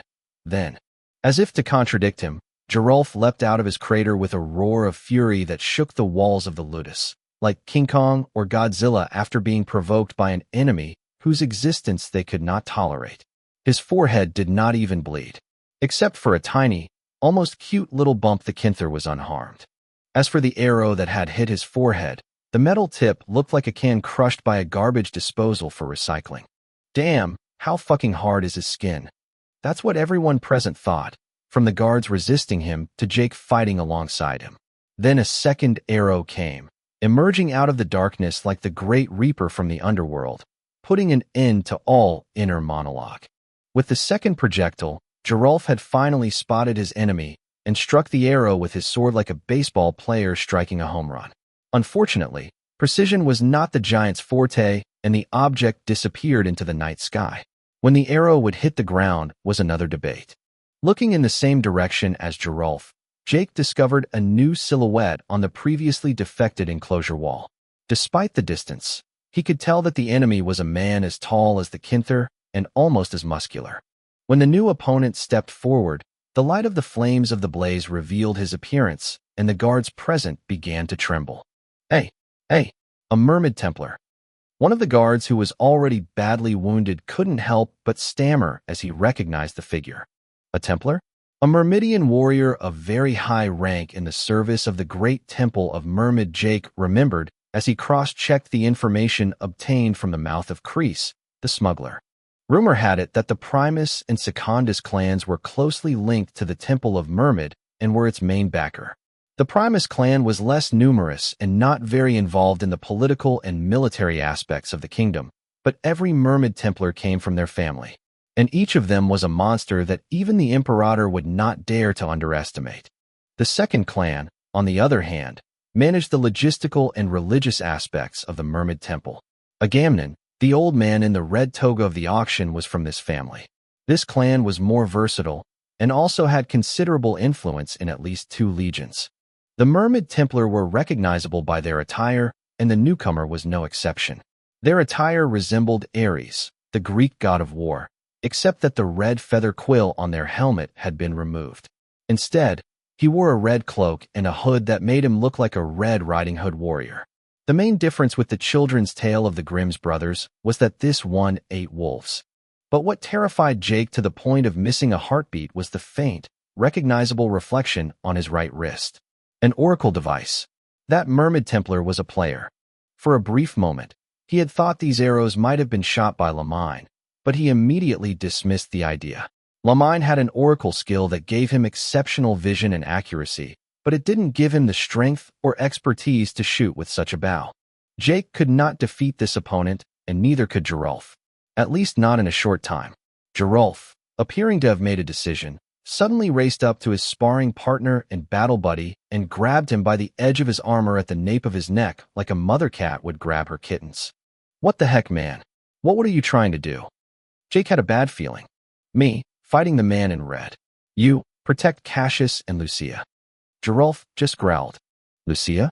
The missing princess of Sextus? Even before he had time to absorb the consequences of such a revelation, Geralf began to spin on himself, Jake in hand, as if he was about to perform a discus-throwing performance for the Olympics. Fuck, let go of me. Jake yelled in a panic. Even the Mermaid Templar hadn't aroused such fear in him. Totally ignoring him, Geralf continued to whirl around until he looked like a human tornado and then threw his discus, aka Jake, to the top floor balcony. Or at least, that was the plan. Accuracy had never been his forte. In less than 1/10 of a second, Jake saw the stone wall 2 meters away from his intended destination come closer to his face at an alarming speed. At that very instant, his most ancestral survival instincts kicked in. For a brief moment, time stopped, and he visualized his own death, his resentful corpse becoming a pile of minced meat dripping from the facade of Cassius' residence. As he used all his stockpile of ether accumulated during the battle to boost his constitution as quickly as possible, he couldn't help but shout one last, "Fuck you, Geralf," before crashing into the wall and going through it. Chapter 121, The Most Ridiculous Death. In a split second, his constitution spiked to 100 points. But although he still had 100 points of ether left to spend, the stat in question refused to increase further. Ether constitution limit reached. Enhance your etheric code to improve further. Jake didn't have time to wonder what that meant, as at that very moment he rammed into the stone wall like a rocket. Curled up in a ball, and with his arms crossed in high guard to protect his face, he expected to be mashed to a pulp, but instead the wall immediately crumbled. His bones as hard as metal reverberated with a great gong, and he passed through it, as if it were only made out of wallpaper. Even so, his soft tissues were not, and he was expecting a painful landing. To his surprise, it was not the case. He crashed into the crushed section of the wall, which had itself buried part of Servius Cassius' desk room. He was bleeding almost everywhere, and his skin was covered with bruises and ecchymosis. His forehead also had a nasty bump, and he felt slightly dizzy. Shaking off the dust and debris covering him, Jake coughed once or twice before leaning on his sword stuck into the ground to get up. At that very moment, a huge stream of ether invaded his body, giving him a very pleasant feeling of rapture and elation. What's happening to me? Jake asked himself, mentally puzzled. His ether stats had just increased by almost 10 points again, with the exception of his constitution, while his ether storage had just gained another 30 points. Confused, he raised his head and finally realized the mess he'd just gotten himself into. The room was crowded. On one side to his right stood a Servius Cassius, badly wounded and pressing a nasty stomach wound. His face was pale and clenched his teeth in pain. In spite of his wounds, he continued to look at his opponents with an air of defiance, holding them at bay with the tip of his sword. In front of him stood a Priscus in an even more miserable state. The veteran's body was covered with deep lacerations, a pool of blood at his feet. Like Gerulf, the old Myrmidian had bloodshot eyes and heavy, wheezing breath. His posture was also tense, as if he was bloated or had a stomach ache. He had clearly been poisoned too. Behind Cassius and clinging to his arm, a young woman he recognized as the one he had met in the infirmary by chance a month earlier was hiding behind the visibly distraught Lanista, the presumed Princess Lucia.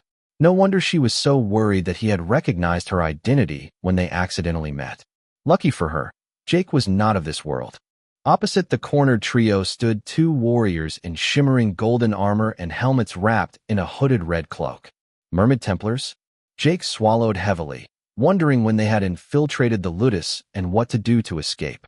One Templar outside was already more than enough. Fortunately, Jake didn't recognize the distinctive reflection of a player's bracelet. Their expression was also colder, focused on their objective, which was to defeat the foe standing in their way, namely Priscus. Besides these two formidable warriors, Jake also recognized Hector the number 3, as well as a few other famous gladiators from the top 20. Most of them were badly wounded, proving that even a weakened old lion was better than a pack of hyenas. Priscus had obviously fought hard for his skin, returning 10 blows for a wound in return.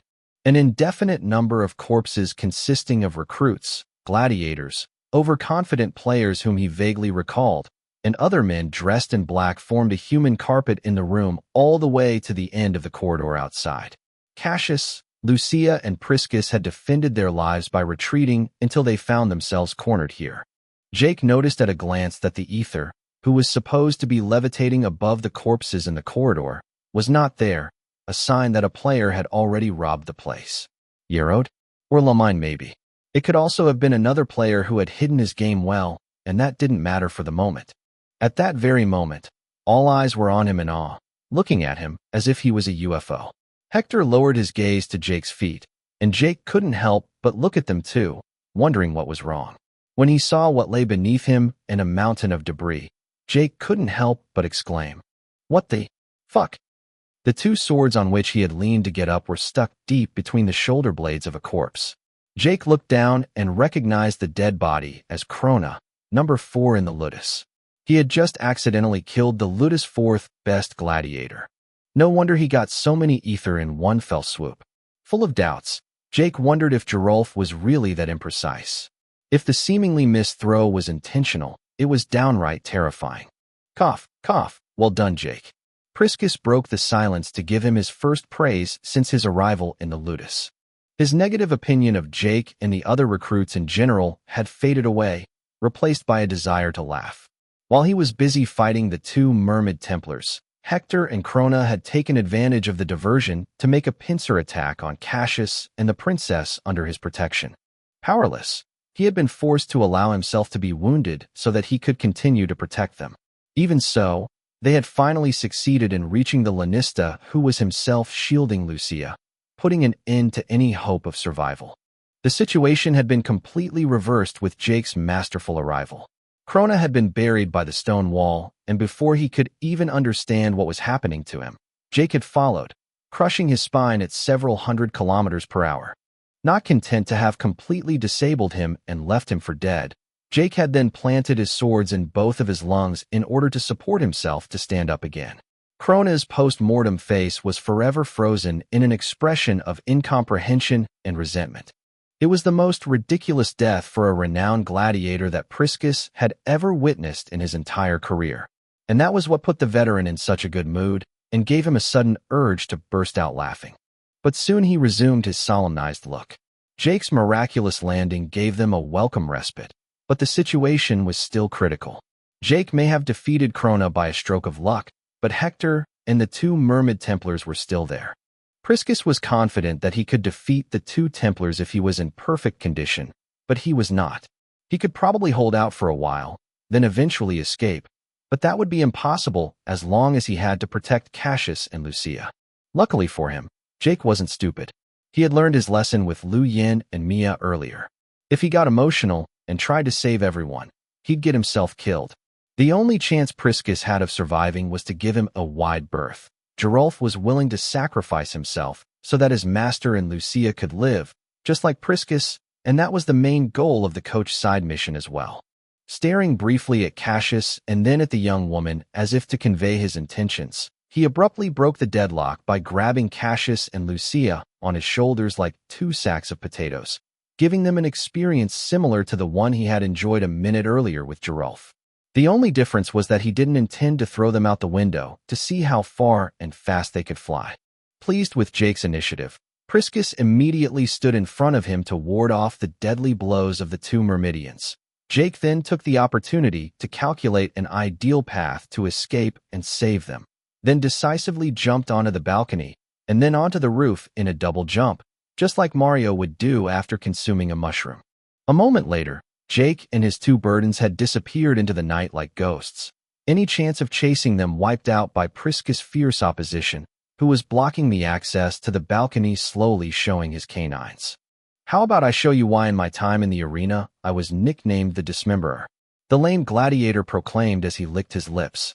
Utterly indifferent to Priscus' attempt at intimidation, the Templars kept the same deadpan face.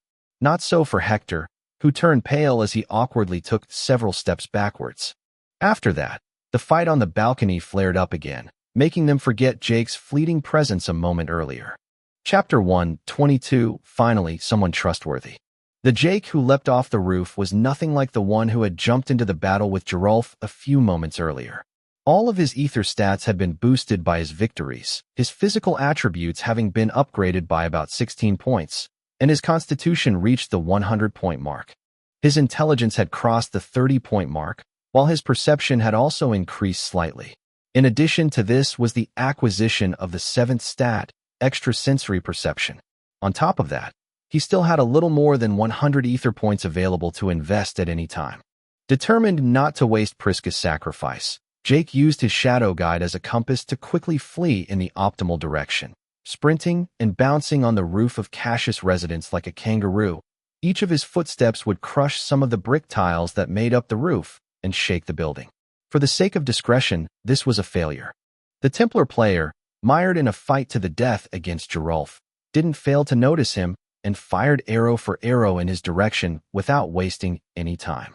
Jake was far enough away and responsive enough to not be fooled, though, and jumped directly from the roof on the other side of the building for cover. The arrows whistled in the air above him, raising a gentle breeze, and then continued their trajectory to infinity and beyond. This gave Gerulf the diversion he needed to shorten the distance to his opponent. However, and a split second later the Templar had to draw his sword to block the huge blade of the furious giant. Jake, on the other hand, had neither the time nor the inclination to witness this fight. His shadow guide hadn't reacted to the approach of the arrows, proving once again that the oracle wasn't infallible. He had jumped off the roof in a hurry, and it was the first time he had ever jumped from so high. If he hadn't had such high agility, he probably would have crashed when he landed. He probably would have come out of it intact thanks to his constitution, but his two dead weights might have died as a result. Once in the garden behind the building, Jake sprinted at breakneck speed, the sudden acceleration pressing the skin, hair, and lips of Cassius and Lucia backwards, giving them a funny expression. Their current grimace reflected that of a person with vertigo after a few loops on a roller coaster. Their pale faces and frequent gagging indicated that they were about to vomit. Unfortunately, this was not the time to stop. Gradually accelerating, Jake reached his top speed of 400 and a few kilometers per hour, then raced to the residence of the recruits and gladiators to hide Cassius and Lucia. For a brief moment, he thought of simply jumping over the walls and telling them to hide somewhere in the bushes until the battle was over, or even run away with them as far away as possible. But he realized that this was the worst strategy to adopt. Once the enemy had players working for him, it was extremely easy to find them. If someone wanted to find the princess, the oracle would show him the path. In other words, there was no ideal hiding place. No matter how clever he was, it wouldn't make any difference. In that case, what better way than to simply put them somewhere where it would be easy for him to defend them? That was the current plan that his oracle was following, and the shadow guide was heading back to his former residence to do just that. Jake was bound to meet Carbo and his acolytes, but after the previous battles, he wasn't so worried. It would certainly be an uphill battle, but he could certainly win it. "We can go to my sister Livia's house," Lucia proposed in a weak and exhausted voice. "Cough, cough, no way," Cassius countered with blood spattering on Jake's armor, much to his regret. Jake quickly assessed the possibility with the oracle and then refused. He could indeed keep them safe there for a while, but the oracle had still opted to defend them here in the Ludus. If Servius Cassius Ludus was infested with spies and traitors despite his precautions, Princess Livia's Ludus was unlikely to fare any better. Not to mention the possibility that Livia could also be part of the conspiracy. "My sister would never hurt me," Lucia protested at the reaction of the two men. She couldn't see Jake's face, but his silence said a lot about what he was thinking. It didn't matter. The more enemies he killed, the stronger he would be. Seconds later, he reached the residential area of the recruits and gladiator. Without losing his momentum, he bent his legs slightly and leapt into the air more than 8 meters high to land on one of the carved frescoes decorating the outside of the building. The landing was not very skillful with 2 liabilities on his shoulders, and he barely managed to cushion it sufficiently to prevent the Lanista and the wanted princess from smashing their skull against the stone wall. He then quickly climbed up the facade to the roof, which he crossed in a few steps, and then slid down the wall across the patio to the window from which Jake, Lu Yin, and her brother had jumped earlier to escape from Carbo and his 3 sidekicks. Jake then dropped them off one by one, letting Cassius go first. He then went in through the window in turn, checking behind him to make sure no one had seen him go in. Luckily, the courtyard was as deserted as ever, the blaze and the clash of swords and shields in the main residence capturing the full attention of any potential witnesses. When Jake looked down the corridor on the first floor where his room was located, he could not help but be astonished at the scene. It no longer had anything to do with the clean, sparkling hallway he had fled. Half of the wooden doors had been smashed or broken down. Sheaves of blood had repainted the floor like an abstract painting of contemporary art. But above all, there were corpses. Corpses everywhere. Most of the stone walls had also been cracked when they were not fully destroyed. In the middle of the corridor, sitting on what appeared to be a pile of human corpses, stood a broad silhouette. Hugo. He was the jovial recruit who got along well with everyone. When Jake recognized the bodies he was sitting on, he couldn't help but sigh. Carbo, former number 6 of the gladiators, and his 3 companions, the 7th, 9th, and 11th ranked, composed this flesh sculpture that served as a chair for his ordeal fellow comrade. Their expressions of indignation and the seriousness of their wounds showed that they had fought hard for their lives before finally dying. The tall, chubby fellow with the sympathetic features was also at the end of his rope, but still very much alive. He had a few nasty wounds. His large bronze shield was totally unrecoverable, but he had won the battle. He had obviously managed to avoid the poisoning. To be on the safe side, Jake went ahead of Cassius and Lucia to check on Hugo's intentions. He didn't look like he was in any condition to fight, but one could never be too careful. "Traitor." Jake only said one word to test the big guy. Looking up at him and blinking several times as if he was dazzled, Hugo simply replied, "I wouldn't be in this state if I was." You could also be a traitor among traitors. Jake replied, "What proof do I have that you haven't betrayed them too? I can give you access to my oracle to prove I have nothing to hide." Jake thought it was a valid reason. He would never have taken that risk himself anyhow. He then slowly approached the big man to put his bracelet on his without ever stopping pointing his sword at him. With their oracles in contact, Hugo accepted the request for access as promised, and Jake was able to confirm that he was clean. At least his oracle rank was the same as his own. Is it possible to fake his oracle rank? Even though Jake was pretty much convinced Hugo was on his side, he still asked the question. No. Even if there's still the possibility that my memories have been altered, I'm 99% certain it's impossible. Anyone who can fake his oracle rank is an enemy of the oracle. If a player has the authority to change his rank, then he is on a mission for the oracle, of that I am certain. Good. He could finally trust someone in this damn Ludus. Chapter 123, Anticlimactic End. Are you the only survivor in the building?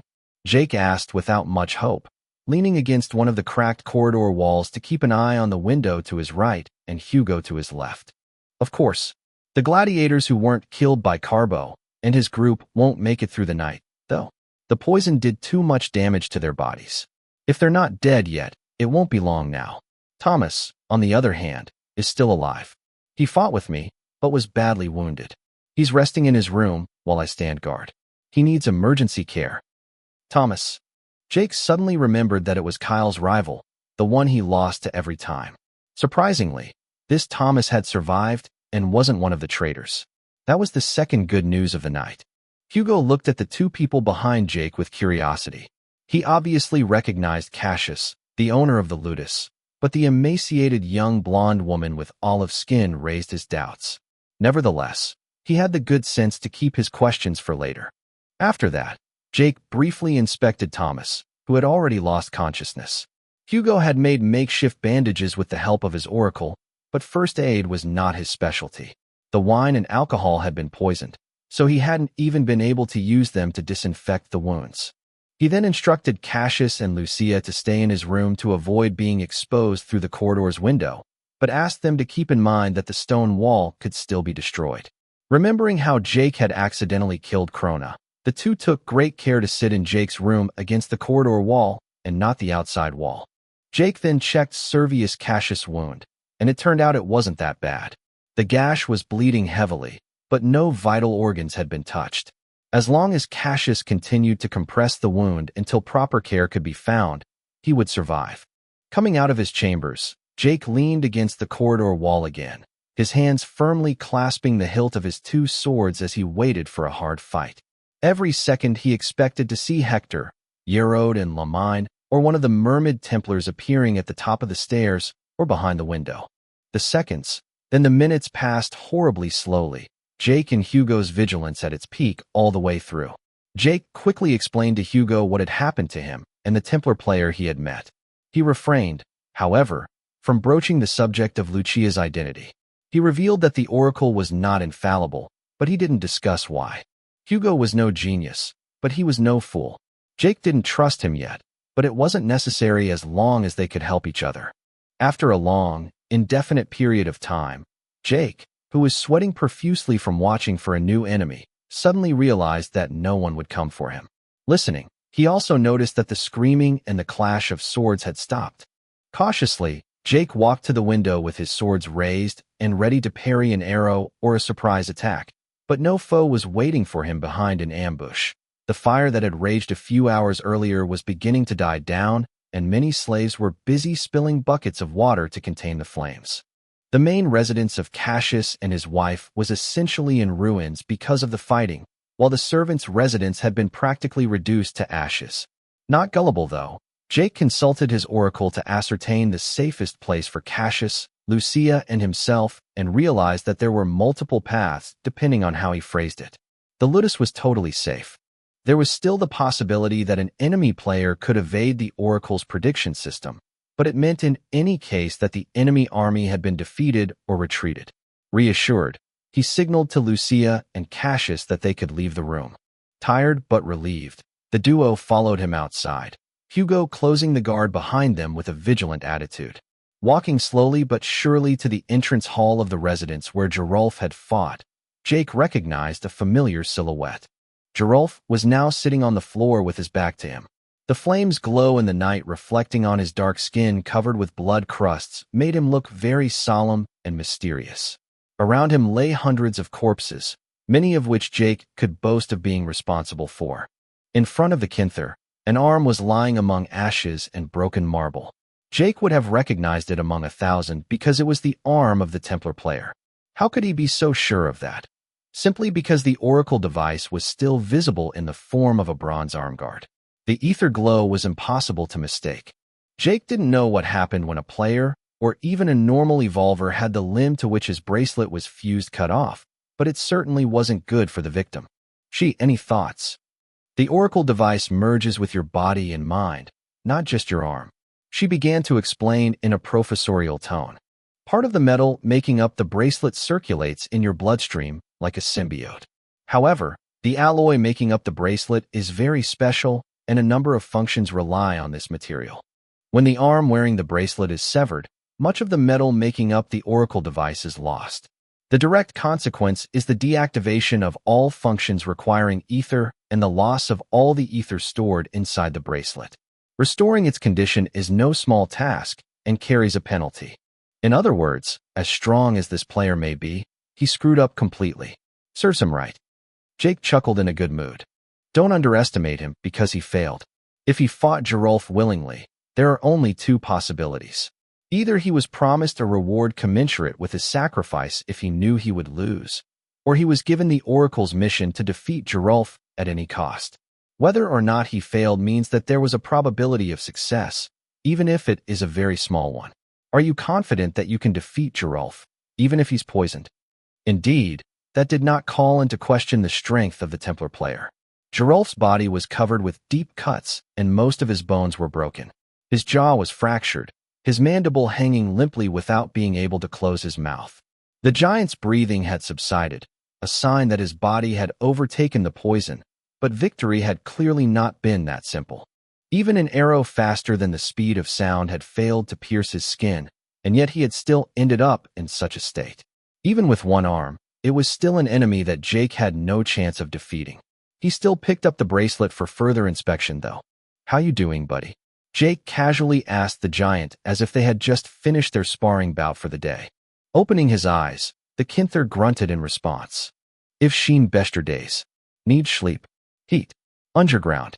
After that, Gerolf sank back to sleep and didn't talk anymore. But Jake had got the message, despite his broken jaw making it difficult to articulate. Under the shocked gaze of Cassius, Hugo and Lucia, Jake carried the giant on his shoulders to his usual training field and put him down on the ground. He then retrieved a shovel from a nearby box and dug a hole in the gray earth. He then rolled Gerolf's body inside and closed the hole. Jake then planted a dozen torches around Gerolf's grave to give him the warmth he needed before walking away with a satisfied look on his face as Hugo looked on in amazement. Sleep well, Gerolf. After that, the group met on the top floor in Cassius' office, Priscus and Kazu's bandaging their wounds with many groans. Lu Yin, Lu Yifeng and Kyle were at their side, seemingly free of wounds. Considering that Kazu's had survived, they had achieved their goal, and yet their expressions were gloomy. What has happened? Jake asked Kyle, the only person in the trio he felt he could trust, or at least who feared him too much to deceive him. Glancing hesitantly at Cassius behind him, the playboy said gravely, I'm sorry for your loss. Licinia is dead. Chapter 124, Cassius tears. Unlike what Jake imagined, the owner of the Ludus showed no signs of panic, shock, or sadness. Against all odds, he simply closed his eyes with a very long sigh. Cassius kept his eyes closed for a few more seconds, before finally reopening them with renewed serenity. Take me to her. It might be better not to. Kyle began to protest before he changed his mind before the Lanista's very intense gaze. All right, well. Licinia's body was indeed there, but she was not alone. Elias, naked, worm-like corpse, lay next to her, his head rolled on the marble tile floor. The sheets and the white marble had been repainted red, and a silver plate full of fruit had been knocked over. The wine carafe had also been broken and 2 originally full gold cups had rolled against the edge of the bed. From Elias' physical condition, there was no doubt that he had been poisoned with the same relaxant as the recruits by eating one of the fruits destined for Licinia. However, he had not lost consciousness right away and had tried to defend himself in vain. Perhaps it would have been better for Licinia if she had eaten the fruit intended for her, because her murder was straight out of a nightmare. The young woman's body was covered with burns and cuts.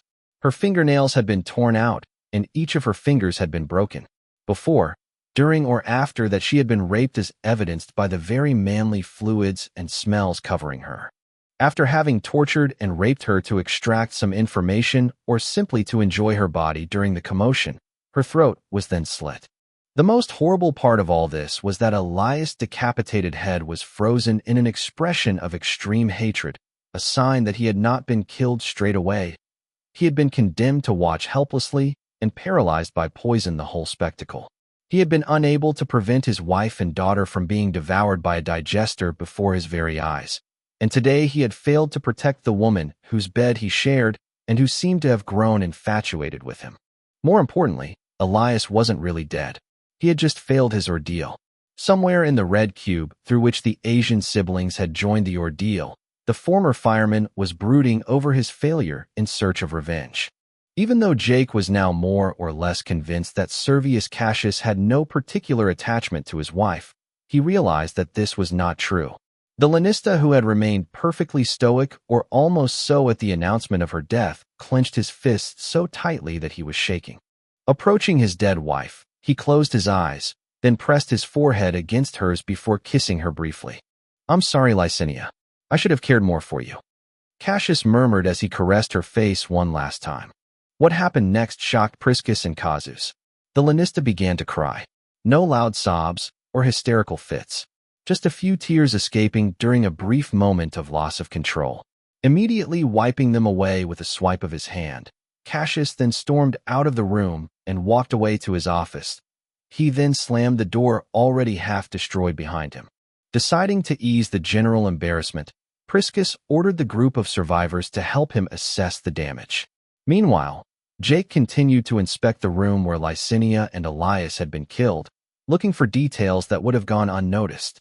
While examining Elias' body, he discovered that Elias had written something with his blood using his fingers before he died.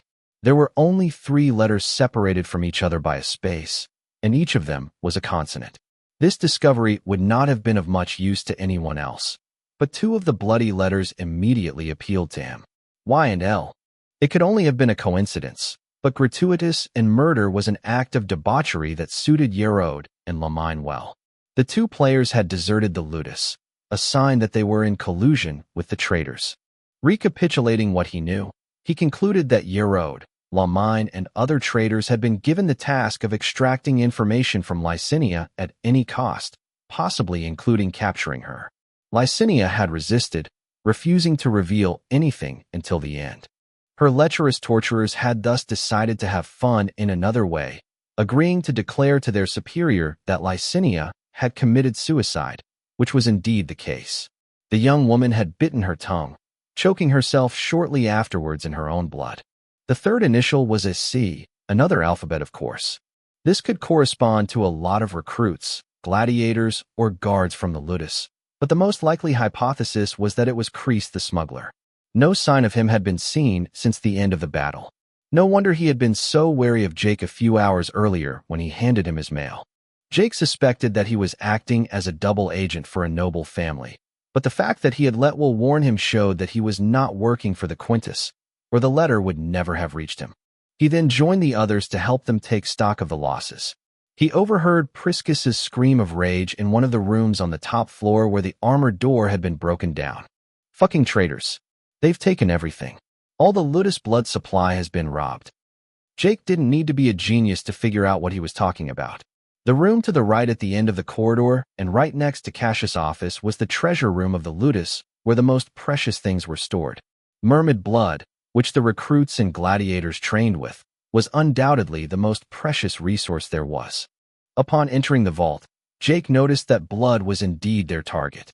The room was full of jewels, precious stones, and chests full of gold coins, but none of it had been looted. Only the section full of precious blood had been emptied. Apart from the crushed ice for preservation, made by some unknown means, the container was empty. They then spent much of the night tallying the absent, dead, and wounded. It turned out that half the guards and gladiators were among the traitors. Many had been killed by the loyal guards, Priscus and Casus, but more than 20 had escaped with their booty. Hector was one of those who had escaped when he had realized that the two Knights Templar were no match for Priscus. He also learned that when Lu Yin and her brother came to Casus' rescue, Casus was embroiled in a fight against 3 of these Templars. Despite the poison's influence, like Priscus, he had managed to dominate the fight, even executing one of them with the help of Lu Yin and her brother. Cao had limited himself to the small fry, but it was actually not bad that he didn't run away. Lu Yin repeatedly tried to explain herself when she was away from her brother, but Jake ignored her all along. The day he could play the flute, he would try to charm vipers, but that was not yet the case. In the early morning, he was finally able to retire to his room, whose door was miraculously among the few on the floor still intact. He then took out the Templar player's bracelet that he had picked up and put on since to make it look like a normal accessory. Priscus and Casus hadn't seen anything special, but Kyle, Lu Yin, and her brother had definitely guessed what it was. Nevertheless, none of them had tried to pressure him to share his find. Each had probably gotten their fair share of rewards that night. Following the procedure explained by Shi, Jake connected his 2 bracelets, and suddenly, the Templar's bracelet began to liquefy, merging with his own in no time. Instead of becoming thicker or covering more surface, his bracelet remained the same, but the blackness of the metal became more intense, giving the impression of having become somehow more solid and mysterious. Oracle device upgraded. 2480 ether points obtained. New function available. Chapter 125 Princess Lucia is. Jake was startled when he saw the system notification. From the beginning, he was convinced that the features and performance of the Oracle device depended on its Oracle rank. This didn't seem to be the case anymore, or at least not completely. Oracle rank is still the most important thing. She doused his enthusiasm immediately. It gives you access to certain functions that were inaccessible to you and increases your level of authority as well as your right to access information. No matter how many bracelets you absorb, the computing power will never compare to that of the Oracle system itself. In other words, the wristband would be like a local computer connected to the main Oracle via a super wireless network with almost infinite computing power? Something like that, she confirmed. Her vague answer showed that it wasn't that simple, but he knew he wouldn't get a better answer. Inspecting the information in his Oracle device in detail, he discovered 2 changes. His Oracle rank hadn't changed, but his Oracle device now had a low-grade designation. The second change was that a new function was indeed available. Scan LVL1 allows you to scan objects or life forms within a distance of 1 meter to obtain information about their nature or ether. Using the scan costs 1 unit of ether. Ether information is limited to the average density, highest and lowest stat. Oh, that's a game changer. Jake exclaimed with a big smile. Didn't it take a rank 3 to unlock this skill? Indeed, this function is normally only unlocked at the private first-class level. But it is not the Oracle rank itself that unlocks the function, but the upgrade that goes with it. You don't see it, but every time your Oracle rank is promoted, the energy level of your bracelet increases significantly. By absorbing this bracelet, you've indirectly gained the benefits of a promotion. Does that mean I can get an Oracle device as powerful as a general's if I make it devour enough bracelets? Even for Jake, it seemed too convenient. Of course not. She promptly refuted him, cooling his spirits. Available features like Ether Vision, Compress, Ether Storage, Encode, and Now Scan are pre-built in. Your bracelet was already capable of them. It just lacked the intrinsic quality to use them.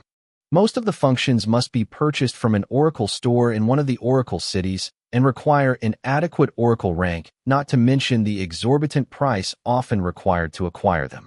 Don't forget that until the 5th ordeal you are considered a beginner who needs help to take your first steps in the mirror universe. Therefore, the bracelet already contains a beginner pack from the start. Ugh, he was feeling depressed now. Just the thought of having to spend a fortune of ether on a simple Oracle skill didn't make him happy. The good news is that your Oracle device has some leeway now. Its energy level has increased significantly, as has the amount of metal it contains. The rate at which it absorbs ether from the atmosphere has doubled, and you still have room for one more oracle skill. Beware, however. The scan is indeed only a scan. Your bracelet can perform primary scans, but the general oracle system has the most detailed information. A higher oracle rank will always be more advantageous. Meditating on Shi's revelations, Jake decided to sleep for a few hours despite the fact that it was already dawn. The night of fighting had exhausted him both physically and mentally, but he felt he had come through it fairly well. In addition to the bracelet and his stats, which had improved significantly, he also had 2,584 ether points in his bracelet ready to be invested. Damn, how rich was this guy to stock so much ether before Geralth cut his hand? He soon fell asleep and woke up after noon when someone knocked on his door. "Jake, are you there? Servius Cassius wants to see us in his office." He recognized Hugo's baritone voice on the other side of the door. Although he would have slept longer, he was in fact perfectly rested. A human could have used the excuse of being exhausted, but with a constitution and vitality like his it was impossible. In an instant he put on his armor and boots and went to the Lannista's house with Hugo. The other survivors seemed to have resumed training in view of the bossy shouts of Kazus and Priscus they heard coming from the arena. The sound of the wooden swords striking the paulus resounded unceasingly, and as they passed through the patio, they could see that the arena was much emptier than the day before the mutiny. With half of the gladiators being traitors and two-thirds of half of the loyal gladiators remaining deceased, there were only about 20 warriors left, not counting the players like Jake or Lu Yin who were in the official ranking. On the recruit side, the situation was not so pessimistic. The majority of them had lost consciousness at their meal the day before, and nobody had paid the slightest attention to them. There had also been a few traitors among them, mostly players who thought they had found an unexpected opportunity. Most of them, however, were unaware of what had happened and followed the training with an expression of disbelief and incomprehension at seeing so few people in the arena among them. Lu Yin and Lu Yifeng were training under the supervision of Kazus and watched with a perplexed frown as Jake and Hugo went to Cassius' residence. Hugo had been training with them earlier, but after a maid had given Priscus a message, the veteran had then asked the big guy to follow him. Priscus had returned shortly afterwards, but alone. To find Hugo with Jake again was rather surprising, since the day before they were hardly talking to each other. Indifferent to the attention paid to them, the duo calmly climbed the stairs leading to the top floor of the mansion. They then crossed the long familiar corridor until they reached Cassius' office room at the end of it. The door was already ajar, and before they even thought of knocking to announce themselves, the Lanista beckoned them in. The Lanista was sitting behind his desk with an ink pen in his hand. "Jake and Hugo, how are you this morning? I assume you have some questions." Cassius got right to the point. Hugo didn't really have any, or at least he wasn't interested in the answers.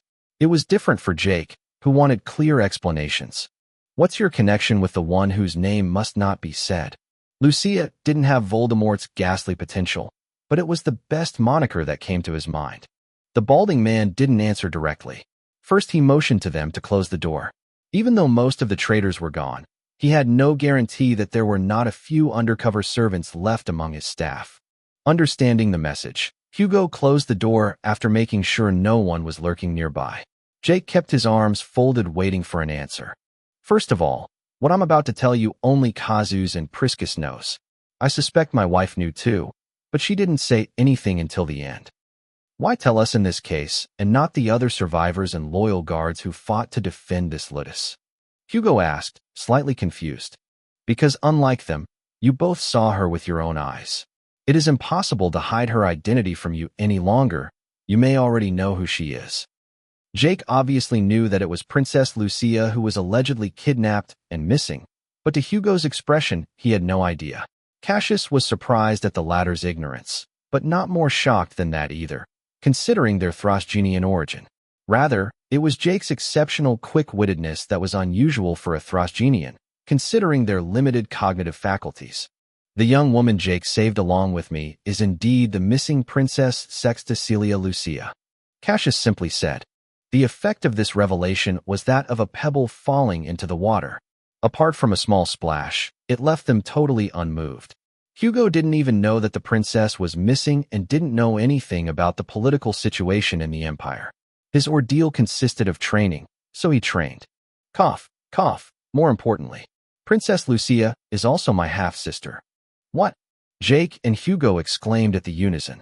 That old crouton was royalty.